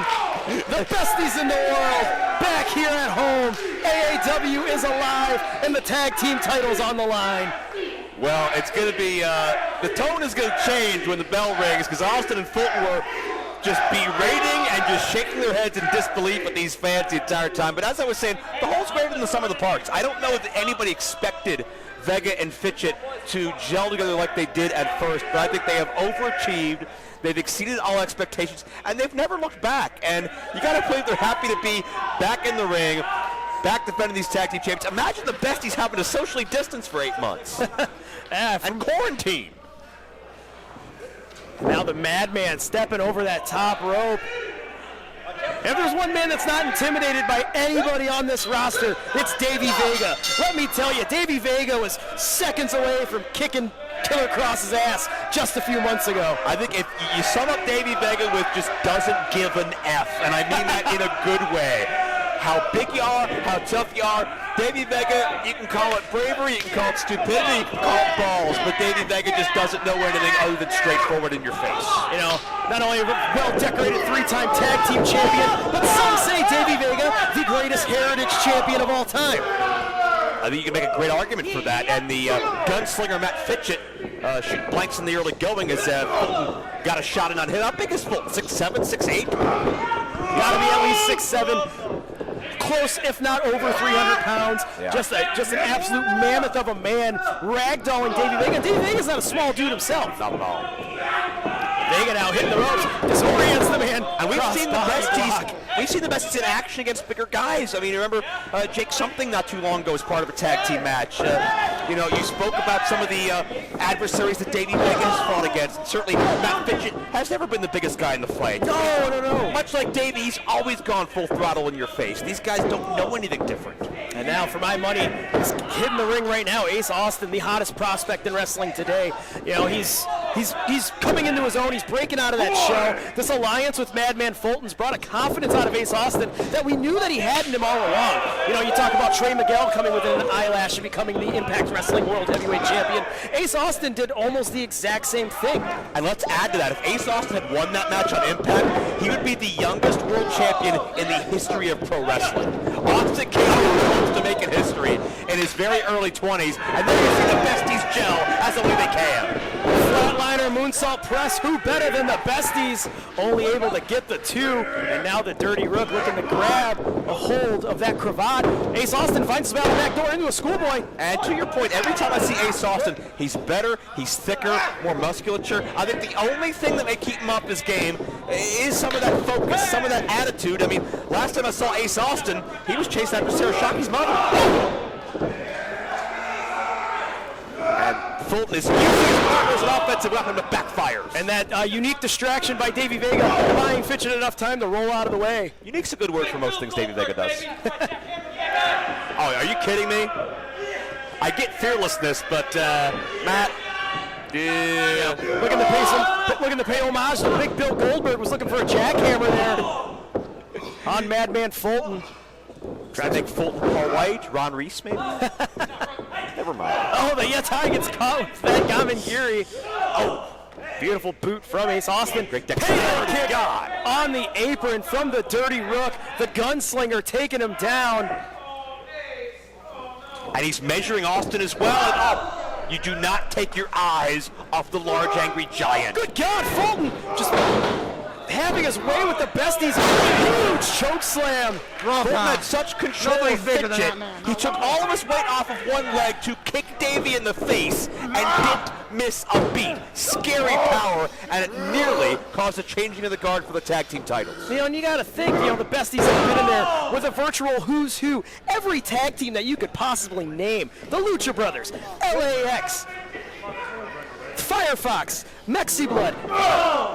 When you face an X Factor such as Madman Fulton, it's something you can't game plan for. You cannot game plan against size and strength and brute force. You combine that with just that electric offense of Ace Austin. He uses that parkour to his advantage. He maneuvers his way around the ring in ways nobody else does. Look at this excellent tag teammanship here from Fulton and Austin. And here's the thing, I think the one major advantage, as Austin into the cover for 2, that the Besties have over their adversaries is not just the championship advantage, but certainly the experience, the chemistry. They are best friends. They do travel the roads together. They are inseparable more often than not. Austin and Fulton are still getting their legs under them as a team. Austin's got that cunning, he's got that brain, and he's been able to kind of manipulate and position Fulton where he wants him. But let's face it, Austin and Fulton come from 2 entirely different backgrounds. Fulton, of course, cut his teeth for so long in Florida. He came up in Ohio as well. Ace Austin trained with the Wild Samoans in eastern Pennsylvania and then migrated to Dayton. 2 very different paths. Fate has brought them together. Are they best friends? No, but certainly they're allies of convenience at least. 1,000% that Dayton, Ohio connection between these 2 men as Fulton yet again just that raw strength. Bully choking Matt Fitchett standing on the top rope. Fitchett practically being hung alive. He lost his footing underneath him and was just being strung up by the huge bicep of Fulton. And now what has really impressed me so far between Fulton and Austin are these frequent tags. Ace Austin still wearing that facial covering here in the match. Yeah. At some point, that's going to come into effect with his cardiovascular conditioning, but what they're doing with these frequent tags is he's given Ace Austin a time to catch his breath on the outside, regain his wits. I don't think Austin is thinking safety. I think he's thinking getting inside the head of the champions. I don't even need to take my mask off to beat you. Yeah, well, if you can't see my, you can't see my poker face, if you will. Ah, I like that. And certainly he can communicate with Fulton better, no lip reading. Yes, 1,000%. I think between Fulton and Austin, I think all Ace Austin has to do is just shoot a look to Madman Fulton. And once he shoots him that look, Fulton knows that it's game time. Yeah, I mean, and we've seen it so often that the strategery, if you will, to make a word, that somebody like an Ace Austin or Hakim Zane, who we talked about earlier, when you get that mind inside the head of a giant, you may be unstoppable. And Austin, did he just literally pull the ace from his sleeve? Yeah, playing a little game of is this your card with the Dirty Rook. And certainly with painful repercussions on Matt Fitchett. And Fitchett might as well be a mile away from Davey Vega right now. Austin and Fulton have cut the ring off at its hypotenuse. It is Tag Team Wrestling 101. Certainly they both studied in different areas of the country under some of the best tag team wrestlers in the history of this industry. And it's clear to see that those teachings have paid off. Now, Ace Austin getting hoisted onto the shoulders of Madman Fulton. Ace Austin's like legitimately about 10 feet tall right now. And look at his superplex. Austin's higher than the top rope on an attempted superplex. Fitchett, though, able to brawl out. And now the Dirty Rook coming down. Oh, what a boot from Fulton. Oh, God. Rocket launching Famouser. To the left. Only able to get the two. Fitchett feeling the effects on that one. I think the telling moment there is Fitchett had a chance to counter in the corner. It looked like he may have been able to use the ropes to his advantage. A little bit of a slip in his step. I think Fitchett maybe didn't have his wherewithal about him to take that high risk. He came in on foot, and Fulton was able to meet him head on and able to set up that Ace Austin connection for the cover. Fitchett needs to hit and run, needs to take to the air. If not, Fulton and Austin will dominate. Scoop and a slam. And now caught back in the wheelbarrow. Arm drag takeover. Fulton putting all that body weight across the Dirty Rook, and a lunging drop from Ace Austin. Austin hitting that Tennessee Jam as Madman Fulton heading up to the high rent district. Wouldn't it be a Dayton Jam? Ohio Jam? Well, it's going to get a lot worse. Fitchett tried to but he adjusted, he got the knees up, and Fulton connects skull first with a knee of Fitchett. Can he get the tag? Makes the tag. Here comes the Miracle Worker coming in now. But Austin's got his cane. Ace Austin with that cane in hand. Madman Fulton still trying to gain his vision back, it looks like. I noticed now wait a minute. He made the tag, referee, come on. Referee saying he didn't see the tag, and now Austin pulling Matt Fitchett in the center of the ring as he lays these boots on the Dirty Rook. Vega took a moment to check on Fitchett because he saw Fulton was down and Austin was with the referee. Vega was concerned about his best friend. He couldn't get in there onto Fulton, and by the time the official turned around, apparently Austin with that cane took the official's attention in time. And yet again, Ace Austin, beautiful Northern Lights suplex. Davey must feel like he's quarantined again. He can't do anything. You know, and it was crucifix pin now. Fitchett able to kick out at 2. Now, and I spoke to Davey Vega earlier today. This is the first time he's really been out of his house. You know, I mean, he wrestled last weekend, but for the better part of the last 8 months, Davey Vega stayed home. He hasn't been out in public. He hasn't been around anybody. And now Fitchett up and over, trying to get to this bestie. Catches Ace Austin with a back elbow, kicks him down. Super kick catches him on the point of the jaw. Falcon Arrow. Fitchett does the deal. Tag him, Matt, tag him. Did Matt make a mistake going back for the Falcon Arrow? He had Austin dazed after the kicks. And now he still has to make that long crawl. Does Fitchett? How much did that Falcon Arrow take out of him? That's the crawl past Ace Austin. Luckily for him, Ace Austin will round it home. Tag the man. Legal man is Davey Vega, the best hot tag in the biz. The mood changes. Covering forearm straight to the spine. Davey Vega heading to the outside, catches him with a common Geary. Now Vega heading up to the high rent district. Madman Fulton cutting him off at the pass. Oh! Vega able to hang him up to dry, and a miscommunication there from Fulton and Austin. The first one in this contest. Slingshot drop kick, round kick to the back of the head. Vega hooks him with the cover. Austin out at 2. Austin in a crumpled heap. Notice the Besties took advantage, or Vega, I should say, took advantage of some of the tag team experience of Fulton and Austin to cause that collision in the corner. You've talked all this match about the great tag team cohesion, the tags of Austin and Fulton throughout the match. Besties looking to prove they only needed one, but it's the one most important tag as Vega unloads relentlessly. And Austin just looking for a way out. Vega staying on the attack. Austin now with the reversal on that Irish rib. Ducks that clothesline. Not able to get out of the way of that lariat. Turns turns him inside out. Austin lands on his head, he's limp. And Vega makes the tag. Matt Fitchett now heading all the way up top. Fitchett frog splash. Amazing elevation. He's got it here. Still champs, no. Madman Fulton in at the last second to break up the cover. What do you think? If not for Fulton, this match is over, right? Absolutely. The Besties taking advantage of the opportunity at hand here. Vega with a boot to Madman Fulton. Now looking to stretch him out and dominate. But Fulton just that sheer strength. Oh, super kick to the knee.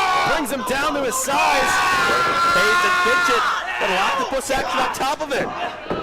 And the referee pulling Fitchett. It's the referee's discretion here in AAW how much or little he enforces the rules. And the referee wants a traditional tag team match here. Fitchett wants to fight. Oh, God, the cane over the damaged knee. Oh, Davey Vega. Over and over again. The referee preoccupied That cane with Madman Fulton. That cane busted over the knee. Leg kick from Fitchett. I keep in mind Fitchett. By a long stretch is the most tired of the two Besties. He does not have a partner here. Davey is all the way on the other side of the ring, nowhere near his corner. Fitchett once again is a man alone, isolated. You might be looking at some severe ligament damage to Davey Vega on the outside. Hellacious assault with that cane. And now Ace Austin and Madman Fulton have made this a handicap match. As Fitchett's calling for Vega. Notice how tough it is for all four men to get to their feet at this point. That shows you how much this matchup has taken out of everybody involved. One of the most competitive tag title matches we've seen in quite some time. Davey Vega hobbling to the corner.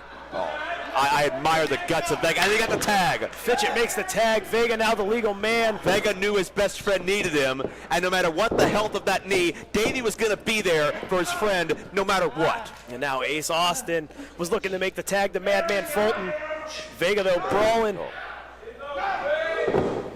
with the one true Ace.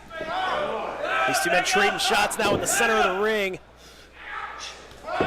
You gotta think, if you're Ace Austin, go low. You already know you damaged the leg. Absolutely. I think. Oh, there it is. Well, I think Austin wanted to seize that opening. He saw it. Vega was too focused on the slugfest. Austin still in this mask. I notice the tags are becoming more and more frequent from the Besties, as I think both. I'm not saying they're running out of gas here, but I'm saying they're both in big time trouble physically. Vegas down on the outside in a bad way. You can just tell by the way Fitchett was checking on him right there. And Fitchett is favoring what, maybe a pec muscle, maybe a rib. I mean, these guys, they will fight all night, but how long can they fight these odds? And Fitchett's not screwing around anymore, as if he ever was. You know, it's the mantra of Matt Fitchett. He says there ain't no bitch in his blood, and he's looking to prove it right now. Going shot for shot, throwing everything that he has against Madman Fulton. If Fulton has his way, we'll be able to check that blood when it's spewing out of his eye. Cross arm breaker, locked in. Fitchett looking to make Madman Fulton tap. The extension on that arm, the hyperextension, look at that elbow. Fulton can tap on his feet, and it still counts here. And if he can eliminate that center of gravity, clasp the hands to counter it. Able to clasp the hands, and then a buckle bomb from Madman Fulton. Able to break that cross arm breaker. And now Fitchett hoisted on the top turnbuckle as Fulton follows him up. The challengers have the champions in a bad way. Oh, jeez. What a shot, sending Ace Austin to the floor. Yeah, right around the carotid artery, and he went splat. The powerbomb by Fitchett, can you believe it? Fitchett with a Liger bomb almost gets the 1-2-3. When circumstances are dire, you do things that maybe previously you were not aware that you could.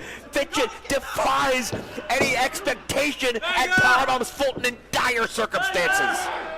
And now here we are. Things have broken down. Fitchett crawling to the corner. Davey Vega nowhere to be found. Crumbled in a heap on the floor.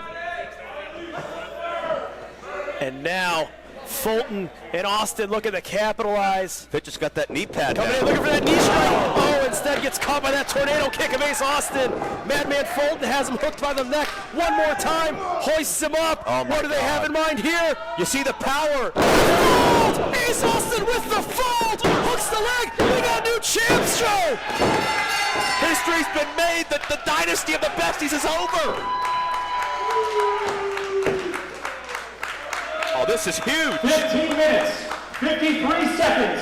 Your winners and new AAW Tag Team Champions, Ace Austin and Madman Fulton.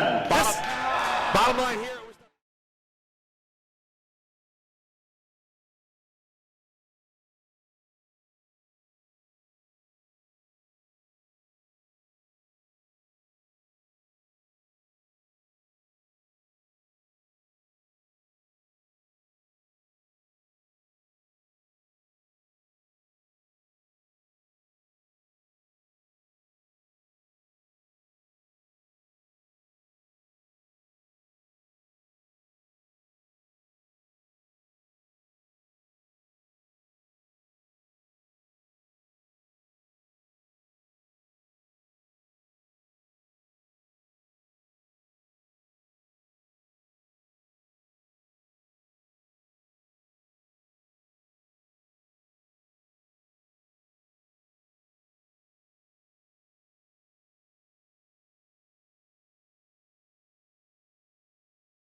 Officials.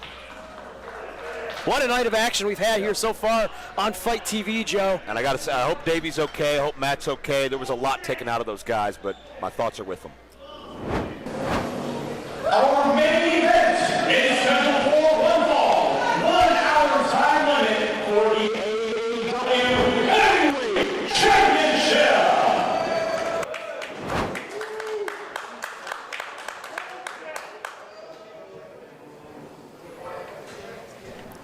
AAW Championship about to be defended.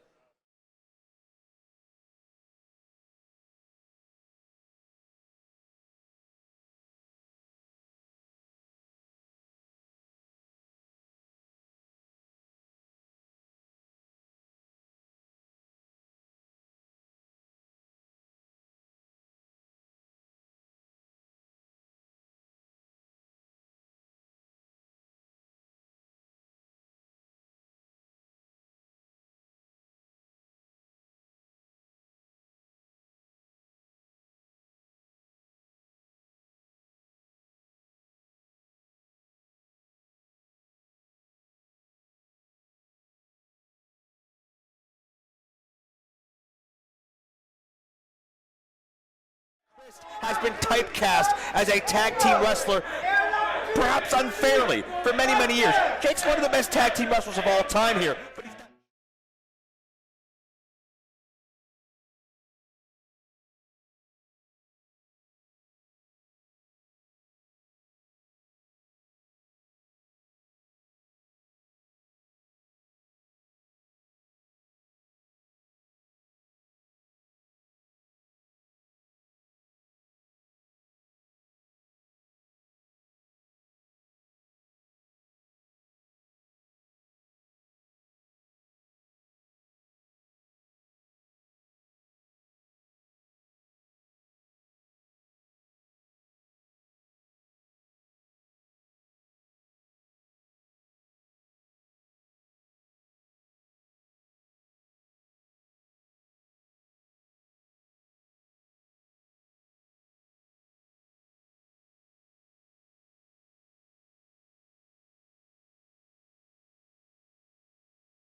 once again, this is the main event. 1 hour time limit for the AAW Heavyweight Championship.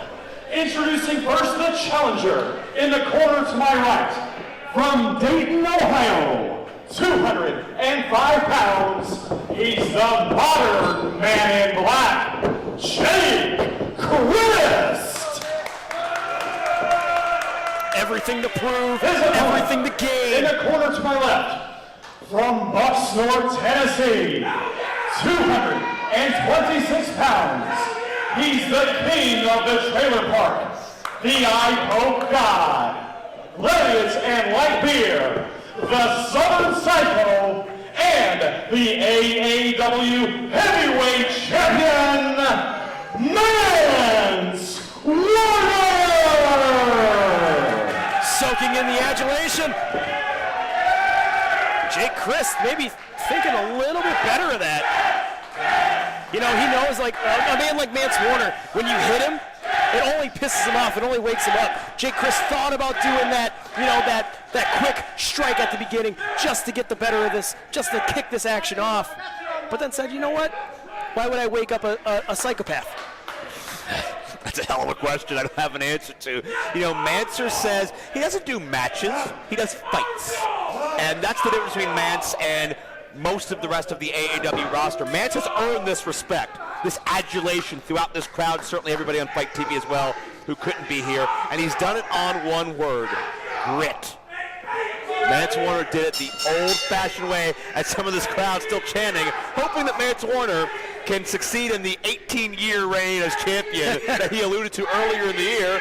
And you know what? Hey, he's off to a good start. You know, He'll break Bruno's record.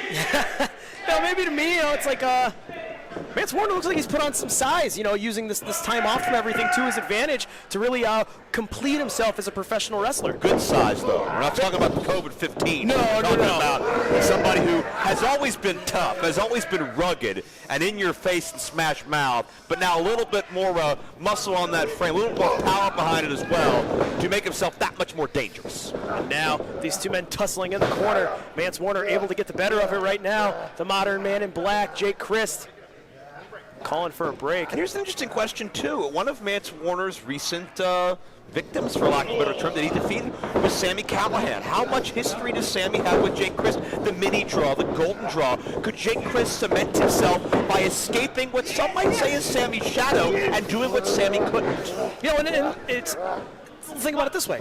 He does it on his own.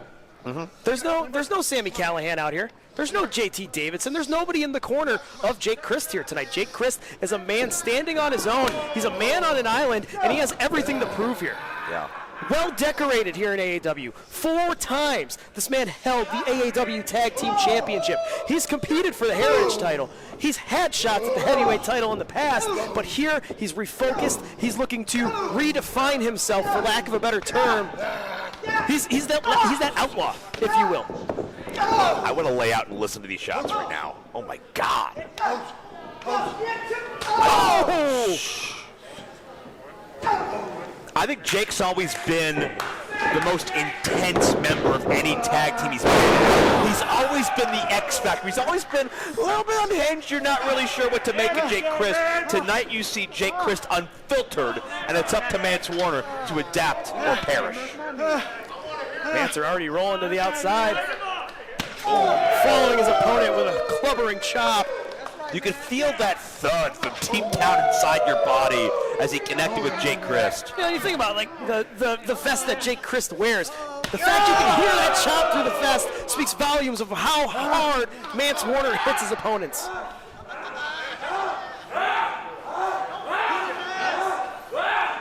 And this is Mance just getting warmed up. If I'm Jake Crist, I'm getting this match back in the ring as quickly as possible. I don't think there's an environment for a fight Mance won't excel in. Oh, Jake Crist yet again peppers him with that elbow strike. Before that, Jake Crist throws that kick. I don't think there's a better striker with their legs in AAW than Jake Crist. He's like so precise every single time he throws one of these kicks. Well, we got precision and just impact from both sides of the fence here. And it's not even about winning a wrestling match right now. This is gut check time. It's man on man. Can you top this? Who's going to flinch first? Just punishing each other on the outside. Trading these chops. And the sadistic crowd at 115 Bourbon Street calling for more. Hey, this is our family. This is Mance's family. We wouldn't want it any other way. If it was anybody else, I would say don't you dare get into a slugfest with Mance. Don't exchange strikes with Mance. But you talked about Jake Crist and that precision and the years and the forearms and the chops and the round kicks and everything he can do. Man, he is hanging blow for blow. Jake Crist, really has, spent the better part of 2 years really becoming that well-rounded singles competitor. Impact Wrestling X Division champion, the current IWA Mid-South World Heavyweight champion. He wants to add that AAW Heavyweight Championship to his laundry list of accomplishments. But he's facing this psychopath tonight in Mance Warner, a man that does not want this reign cut short. It was finally Mance Warner's time, and then pandemic struck. As he's just punishing. I'm sorry, I'm not listening to you at all. I'm just feeling pain for Jake Crist. Oh, Crist able to get the leg up, kicking Mance Warner in the eye. And that may be the only place you could target on Mance that isn't impenetrable at this point.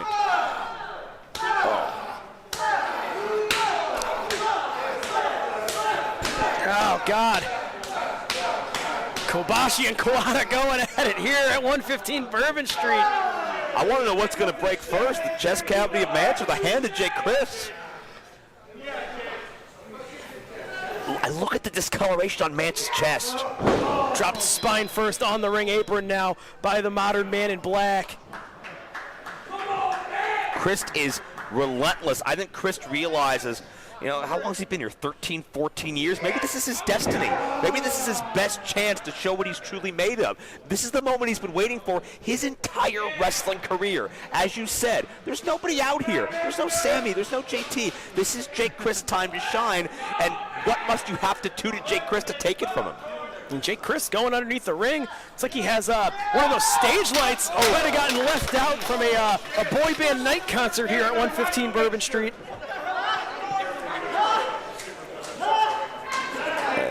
As he just ricochets that stage light off the head of Mance Warner. Mance Warner now crawling underneath the ring himself. Those are heavy lights as well. That's got to be, I don't even know, 10, 20, 30 pounds. Right across the skull. And Mance is busted wide open.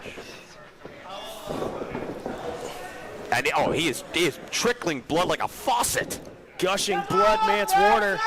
It looks like Jake caught Mance right above that eyebrow with that spotlight. And Mance has just not been himself since. Look at, and now trying to open the cut deeper with the right hand. Just driving the knuckles into that already open wound over and over again. Jake Crist maniacal in his attack. Now Jake Crist heading out to the floor one more time. We've always known Jake Crist isn't the kind of individual you want to invite to the picnic in the weekend or, bring home to mom. But I don't know that I've ever seen Jake Crist this sadistic, this bloodthirsty. And the crowd absolutely in the corner of Mance Warner. And look at that. Jake Crist is getting off on this right now. Devilish grin of Jake Crist as he enjoys the bloodletting of essentially a family member. All these fans have to watch. Now, it's like he has a piece of particle board that he's pulled out from underneath the ring. Half of that board painted black. Obviously symbolic, obviously a message being sent. The black, the darkness maybe represents the heart and the soul of Jake Crist after he feels he's been wronged and overlooked and passed by so many people. Now, looking to whip him in. Oh, Jake Crist able to stop himself dead in his tracks. Keep your eyes, Mance Warner. Slams him through the board. And no finesse or technique there. A shoulder tackle into the board and a near fall. That's just straight up just rugged intensity by Mance Warner. No style points, but all impact. Here's another question I want to raise here, Tyler. Do you think right now on Fight TV, Freddie Ahai's watching this match? Maybe Jimmy Jacobs is watching this match. You have to think, ACH. There's going to be a laundry list of challengers that are going to line up for either of these men. Whoever comes out here tonight as the AAW champion, they hold the richest prize in independent professional wrestling. They have that X on their back. Absolutely. There's no more coveted prize in this part of the country than AAW's Heavyweight Championship, arguably anywhere in the country in independent wrestling. And Mance will bleed, he will suffer, he will fight for the right to be that title bearer. Driving the lip of that chair into the jaw and now choking him with that chair. Here's Mance Warner. And I want to keep an eye on Mance here as this match progresses and that blood continues to trickle. Will it get down into the eyes? Will it start to affect his equilibrium? Will he lose balance? Will he lose strength? These are important questions that Mance will never admit might happen. But again, when the mind and heart are willing, sometimes the body is not. Pulling that door out and now wedging it between those two chairs. Mancer's got something in mind, and it's going to spell the end for Jake Crist if it goes the way that he wants it to. I think if Mancer's smart, he's going to try to get this Hail Mary here, end this matchup before he's any more hurt. But then again, maybe he'll just headbutt you with the open wound. Either way. Mancer. That's the thing with Mance Warner. When you think he's going to do something, when you're like, that's probably the smartest way to go about it, Mance Warner does a complete 180 and says, to hell with it. I'm going to headbutt you, and now I'm going to drive these knuckles across your forehead. I'm going to show you how we fight in Tennessee. Yeah, I don't think many people have accused Mancer of being a thinking man's wrestler, has he? He's not exactly Jack Briscoe. No. But he's as tough as anybody you can name through history. And Jake Crist, I think, sensed that impending doom was coming and had to make a leap for the counter. Now Jake Crist rising to the occasion here, following Mance Warner up top. Oh! You got to believe whoever can negotiate their opponent through that door, that plank, could have this matchup sewn up. Look at this from way up top. Choke slam off the top rope. Mance Warner throwing that Hail Mary like you said. Can he get one cover? Cover, he's reaching, he's got it. Done. No, Crist out at 2. The absolute last second for Jake Crist to kick out, realizing this might be his only opportunity to ever become AAW champion. A matchup of moments. Mance Warner, those extra few seconds to inch over for the cover may have been the difference between a victory and not at that point in time. Jake Crist is stirring, but Mance Warner has another plan in mind. Has the last remaining bits of that door in his hands, careening it off the forehead of Jake Crist.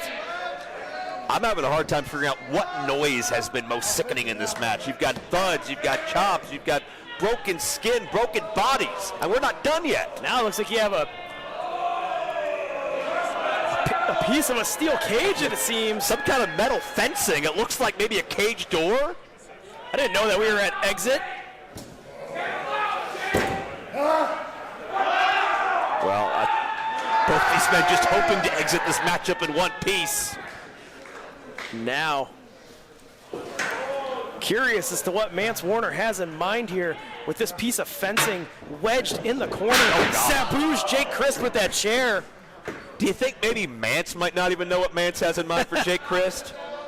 And that might be the most, honestly, that might be the worst thing imaginable. Exactly. Pain and destruction. Is his the middle name name of the game. Jake Crist with a flurry of offense. That Crist round kick now has him hoisted on the shoulders. Death through the cage. And that steel fencing disconnected from its supports upon the impact. Jake Crist has a title won. Oh! Mancer barely able to kick out there. Not only did Crist have a beautiful, perfect cover, that fencing laid on top of him, adding just that much more weight to kick out. Yeah, that steel ball landed right in the head and neck of Mance, and if Mance had kicked out in a certain way or in the wrong direction, that would have smacked him right in the head and maybe opened up another cut.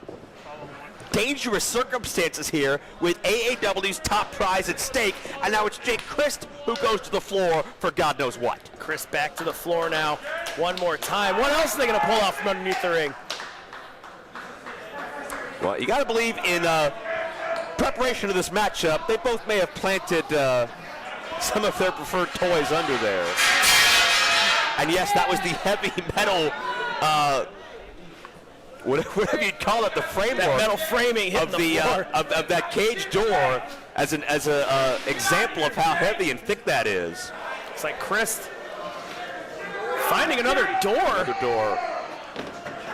Well, Jake Crist has, he's knocked on a lot of doors in his career, but they've all been locked, they've all been shut. They've all shut him out and kept him in the tag team ranks, or kept him as somebody out of the championship picture. Jake Crist gonna forcibly break open one of those doors now, perhaps over Mance Warner's skull.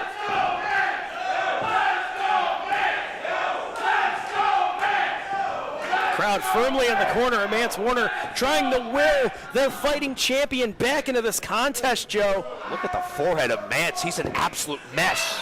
But Jake Crist trying to figure out, how can I put him away? How can I etch my name in history? How can I become the AAW champion and show that I deserve to be the face of this place?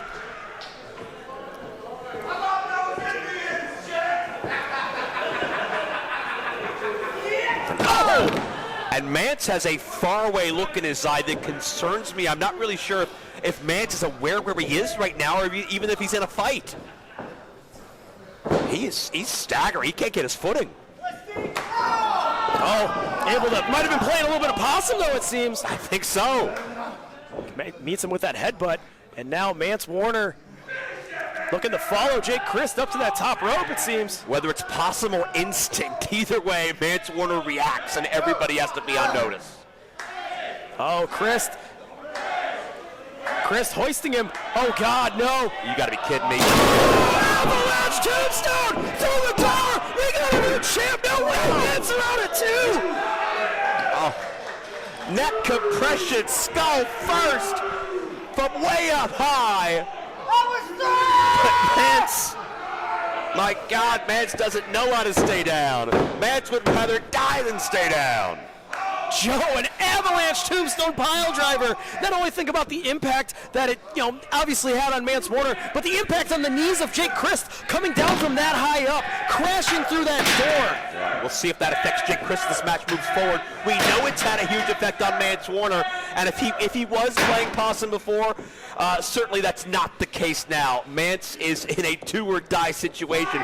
Figure something out, or we're crowning a new champion. I think the only thing keeping Mance Warner afloat in this contest is the pride that he feels being the face of AAW. Has him hooked. Oh! Twisting DDT from Mance Warner on that Carnage Salad. Has him hooked again!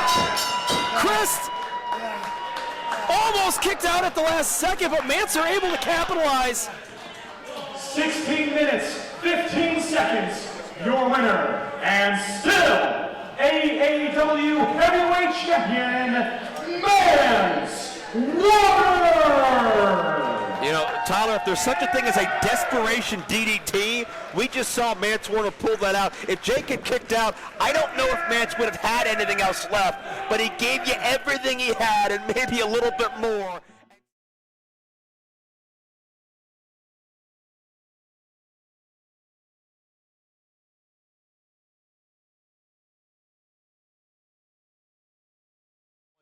A heartbroken and defeated look in the eyes of Jake Crist. Yeah, he thought it was his day, his destiny. Oh, master, don't break bread with a lot of motherfuckers out here. And Jay Crist and old master just beat the fuck out of each other in here. I won't do a lot of ass kissing and hugging, none of that bullshit. But what I will do is, I need 2 light beers right here, right now. Give me my beers now. I'm parched, baby. I need me a drink. Oh, gentlemen, you get that beer for me. I ain't walking. There's a Bud Light for you, man. Thank you. I love you, motherfuckers. FGC, baby. Hold on. Give me the beers back. I didn't take them back now. Set it right there. I gotta set this down. I'll beat the hell. Jay Crist, you ain't going nowhere, baby. Come here. Get your ass over here.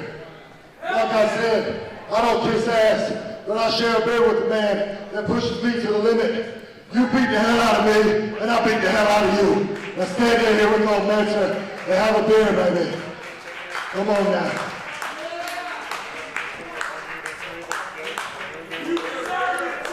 The sign of respect being given by Mance Warner. What a fight put up by Jake Crist here tonight. Jake earned every ounce of that light beer. Mance said he doesn't drink with many people. Jake earned it tonight. Now, hold on. I'm just talking to you now. There's an audience out here, but I'm just talking to you. You were one of the guys that took on Mance under your wing, and you taught me a lot of shit out here. You taught me to take it in the ring, whoop ass, don't cry like a baby. I've been in here with you before, and we always tear it down. We don't care if there's 8 people in the crowd, 50,000, a goddamn million, it don't matter. You always bring it. Now take this goddamn beer. You deserve this shit, man. You've been busting your ass for years. I think we can all agree with the sentiment of Mance Warner there. Amen. Jake Crist.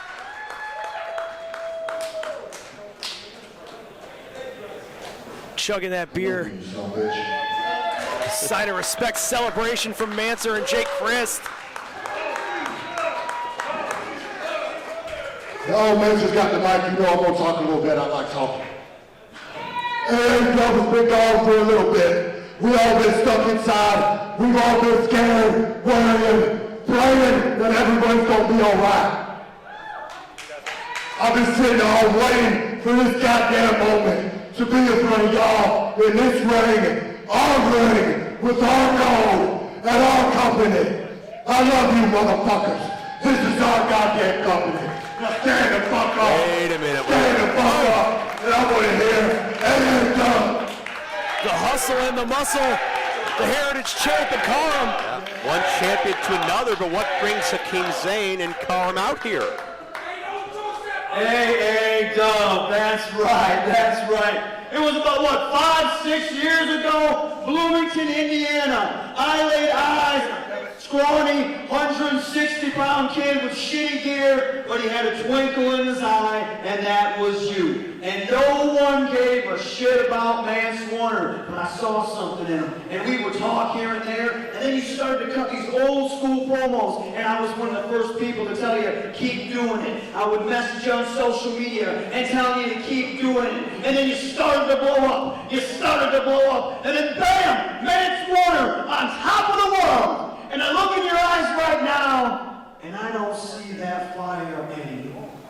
No. You see, now you come out here, you're pandering to these people, you come out with a theme song that everyone can sing along to, so everyone's happy. What a load of shit. Shut up. What a load of shit.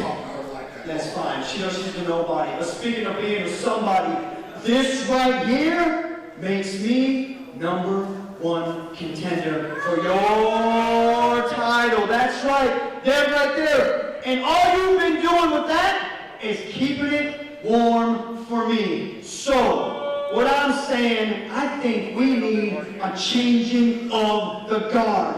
What do you think about that, champ? What do you think about that, champ? Oh, Mance Warner! Oh, you wasted no time. You had to believe Karam would strike and it's 2-on-1. And Mance was just the fight of his life. Jake something didn't teach Karam to do this. Coming out, equaling the odds. Taking it to Karam, and now Hakim Zane getting into the fray. We got a challenge laid down from the Heritage Champion. And good luck stopping this fight. Oh, steel chair across the spine of Karam. Might have caught him in the back of the head with it as well. Hell yeah! A challenge has been issued. Hakim Zane sounded like he was trying to take credit for Mance's success and then claimed that he should be the rightful face of AAW. Mance are not going to take that lying down. We got your ass. Give me that slip. Give me this slip.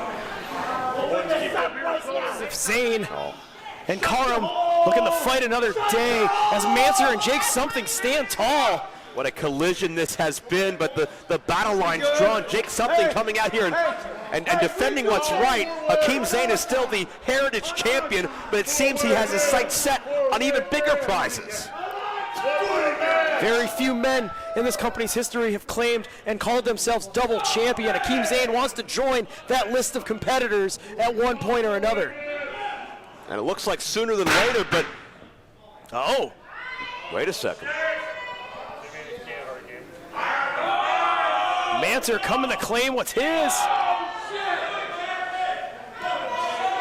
When you're the champion, have your head on a swivel. Jake something. Keeping his hands on that title.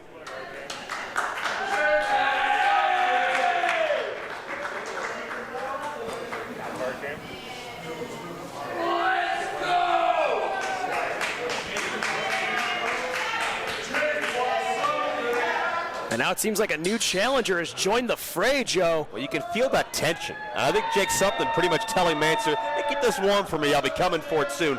And when you're the champion, you don't have any friends. You only have challengers. And Mance Warner surrounded by hungry athletes. Now, what's next for Mancer as AAW Heavyweight Champion? What's next for Mancer? What's next for AAW? I tell you what's next. October 29th, we are back here live.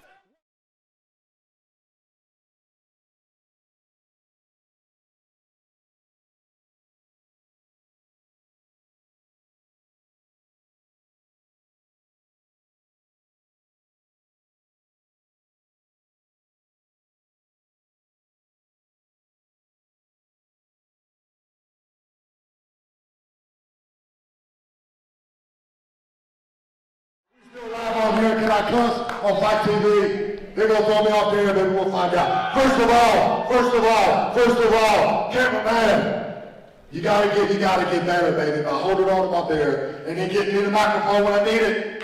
Now I know you can get better. So right now, everybody, tell him, hell of a job. Hell of a job. What's your name, baby? Buddy. What? Buddy. Buddy. Buddy, I love you, and I'm sorry for giving you shit. And next time, you're going to have all my co-nightmares and always direct me to the microphone. I love you. Now, hold on. Now, before I leave and get all my nightmares in, I need everybody chanting 3 letters. I can't think of them because I got hit in the head. What's the 3 letters?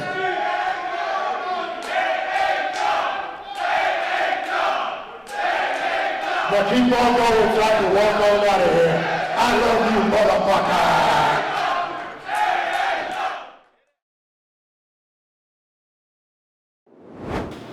Backstage once again here at 115 Bourbon Street, AAW Alive. I am Kevin with WrestleZone.com. The man successful in the ring tonight against Karam. Man, this was some match tonight.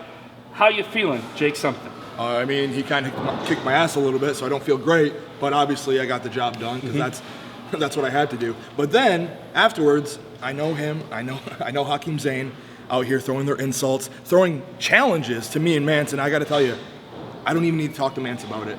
I'm in. I will accept that challenge. As a matter of fact, they're throwing these challenges out here, and Hakim Zane's a champion. Mance Warner is a champion. Every person here that's a champion is a placeholder until I come back, and I came back. Because that ring, that professional wrestling ring, in any building AEW runs is a throne. The only man that can fill that throne is me. That throne belongs to Jake something. As a matter of fact, something has a new definition, and that's king. So, what's my name? Something. You're goddamn right it is. Once again, backstage here at Bourbon Street for AAW Alive. I am Kevin Kelm with WrestleZone.com, but more importantly, someone who had a huge, successful debut tonight, Elayna Black. You know, I don't feel like I have to say much at all, but if you guys want to come here and stick a camera in my face, I'll say it, but you're not going to like it. The thing is, tonight I beat Skye Blue, and you know what, whether it's Skye Blue, Hyan, Christi Jaynes, or Chris Statlander, whenever she comes back from her boo-boo, it's my locker room now.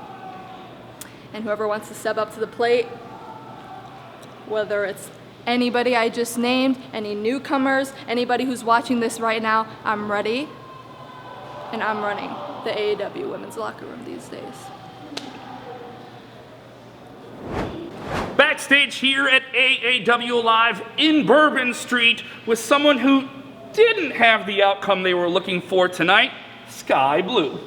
You know, you're right, I didn't get the outcome I was looking for. I fell short, but that's okay, because Elayna Black, she's good. But what she did do is she added fuel to the fire. Because first time jitters, they're gone. I'm here to prove myself, and I'm ready. In AAW, you're not getting rid of me. I'm coming to take over. That's a good attitude, you know? Blue skies ahead, right? Blue skies, Skye? No, bro, that's lame. No. I thought it was good. Backstage here at AAW Live at Bourbon Street, fans are excited, but maybe someone not excited about the outcome tonight. He took a very, very violent spill, 15 to 20 feet off the top of a cherry picker. Manders, how are you doing? How am I doing? Well, I did fall off a 15-foot scaffold, and I did lose. But look at me now. I'm still up. I got my cowbell. It's broken. I got a beer in my hand. But sometimes in life you fall down, but you get back up. And that's what the Corn Belt Cowboy represents. Sometimes you fall off your steel horse, and that's fine. But you get back up. You ring that goddamn motherfucking bell. Because that's what pro wrestling is. That's what the one called Manders represents. Blood, mud, and guts.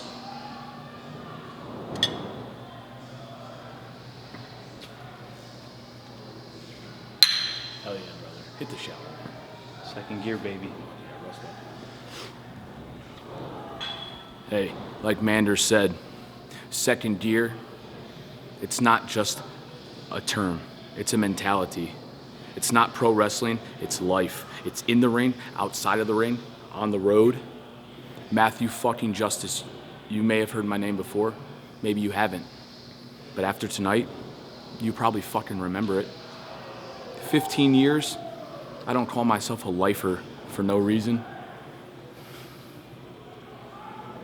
15 years. Pro wrestling's not some springboard for me to TV, to be an Instagram model, to be an actor. I say it all the time, maybe not publicly, but I say it because this is what I fucking love. Professional wrestling. I am an underground fighter. I will be an underground fighter till the day I die. Outside of AAW, people know I'm fucking extreme. They know I'm crazy. I will literally give my body for the people. Buy the ticket, take the ride. That's not just a saying. I live by it. But now, AAW, it's time to buy the ticket and take the fucking ride because Matthew Justice, I'm making wrestling extreme again. AAW Live here at Bourbon Street, a man who is a Chicago institution. When people are flying out of a ring, guess who's gonna be there? Gringo Loco, successful in six-man tag action tonight. So, what's next? Unbelievable. Did you see that match? It doesn't matter if you saw it because I saw it. I was in it. Top flight. And the base god, Gringo Loco, flipping, flopping, kicking ass. It feels so amazing to be back where I belong. So, what's next though? What's next? Everybody's throwing out challenges. Heritage title. I want to make Chicago proud. I want to make everybody know the name Base God Gringo Loco. And you know what? Hakim Zane, beware of the Base God because he's now home. Base God, that's pretty cool. I wish I thought of that. For the first time in our careers, it feels like we can breathe.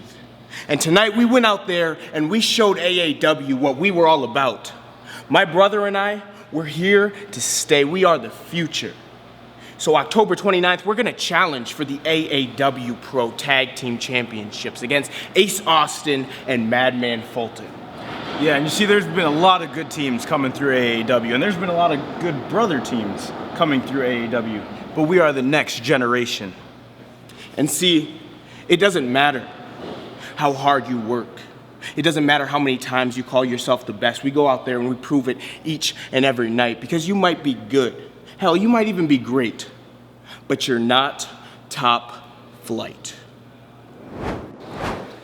AAW Alive continues on Fight.tv. More big events for you to watch anywhere in the world on Fight.tv. It is a really big one coming up on the 29th. Someone is going to be in action.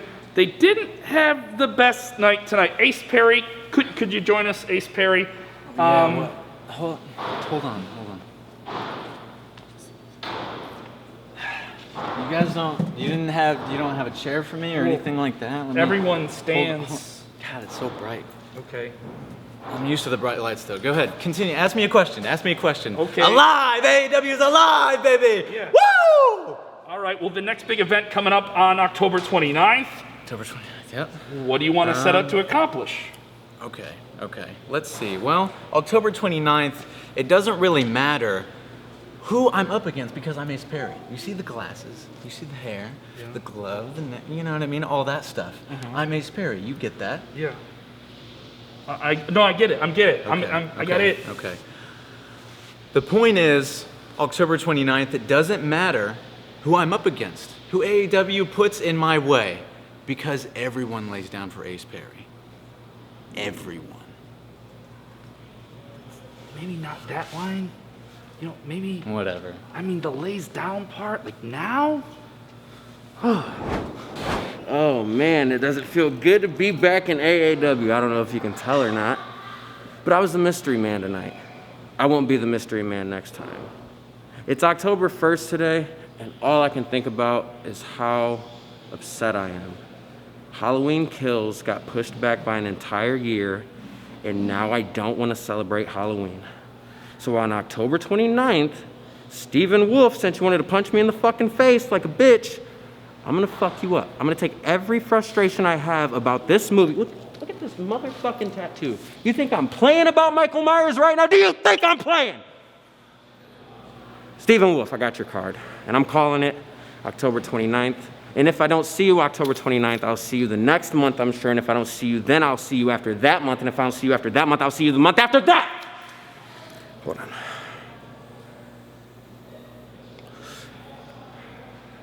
Good. The power couple of AAW is here. And it's like I'm a fortune teller or something, because I said I was gonna win, and I went ahead and won. I executed, because that's what I do. Truth. And it's championship season, baby. I'm here for the gold. I'm here for that AAW Women's Championship. And make it the most legitimate championship here. Right. More legitimate than your indie darling ever could. That's right, it's championship season, baby. And technically speaking, we're still winners. I didn't get pinned. You did not. That loser Ace Perry got pinned. I seen it. Because I wasn't even in the ring when it all happened and when it went down. Why? Because Trey Miguel decided to put his hands on me. He was an invited guest in our home, and he disrespected me? I don't think he realizes, while he's the forgotten middle child up in the treehouse, I've been at AAW holding it down. If he ever puts his hands on me again, he's gonna be the one that's up in smoke. But all that's in the rear view. What we gotta focus on is that gold, baby. Team Pretty, out. AAW Alive, the series continues on Fight.tv, and of course, someone who may have not gotten what they wanted with Hyan tonight. Did you say Hyan? Like, I'm really tired of Hyan. Every time I'm here, everyone knows. Everyone sees it. The only reason why you win is because your little puppy dog, the lap dog, you call Stephen Wolf. I think it's more like a ruff, ruff. If it wasn't for him, you would never have won tonight, and I would have been #1 contender for that belt. It's okay though. Don't worry, AAW Pro Universe. I'll be back, and I'll make sure that Hyan and her dog are put to sleep. Sorry, Vega. I'll let you down, dude. I'll let you down.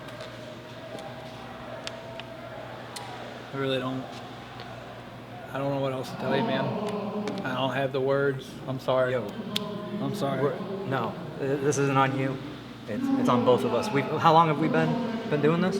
Like, how long have we been tagging? We've been in AAW. We've been here. Right here. 9 years. 9 years we've been in this fucking company, man. And to get cheated like that. You know, honestly, Rook, what's next? Like, we're 3-time tag champions. We have the longest amount of days as tag champions. What is next for us? What do we have left? I don't know. I don't know. I don't have an answer. I don't know. Well, maybe we regroup and figure that out. It's funny how things work out in life, right? Sometimes you know your worth, and sometimes people that aren't worth more than you get more than you. I'm gonna tell you a story. I've known Jake Something and I've known Mance Warner for a very long time. You see, Jake and I, we have a very special relationship. It's like Goku and Vegeta, good friends, better rivals. And what he did tonight was stick his nose in business that had nothing to do with him. And Mance, I remember when you were like 150 pounds soaking wet. I was one of the first guys to congratulate you because I liked your promos. And I remember you used to like my statuses, you used to comment, and all of a sudden you started to get a little clout, and that went away. And here we are, still grinding, still clawing, while you two get all the recognition and people just ignore us while I'm sitting here like a little mouse in a giant room screaming for attention, knowing my worth, while you get the world handed to you. You see something? They say the title should not make the man should make the belt. And I have been making this belt match during this whole pandemic. What do you think I've been doing? I've been getting jacked out of my mind, while you have done nothing but drinking beers and wasting away. This belt means more, but now it's time that I focus on the one you hold, and I elevate that belt to my status. Karam, please educate these fools. So what is it, Jake? Why'd you come? You saw that I was doing good. You know what? Ever since the first day I stepped foot in the ring and you started training me, you resented me. Every time I did good, you had to come in and knock me down. You just can't handle it. You saw the potential that I could be better than you, and you crushed me down. But it's okay. It was a wake-up call. Now I know what I have to do to beat you. Now I know what I have to do to get to the top. So you can crawl the Mance, you can do whatever you want, but I'm going to beat the living fuck out of you next time I see you. And you're gonna listen, you're gonna learn, and you're gonna absorb our truth.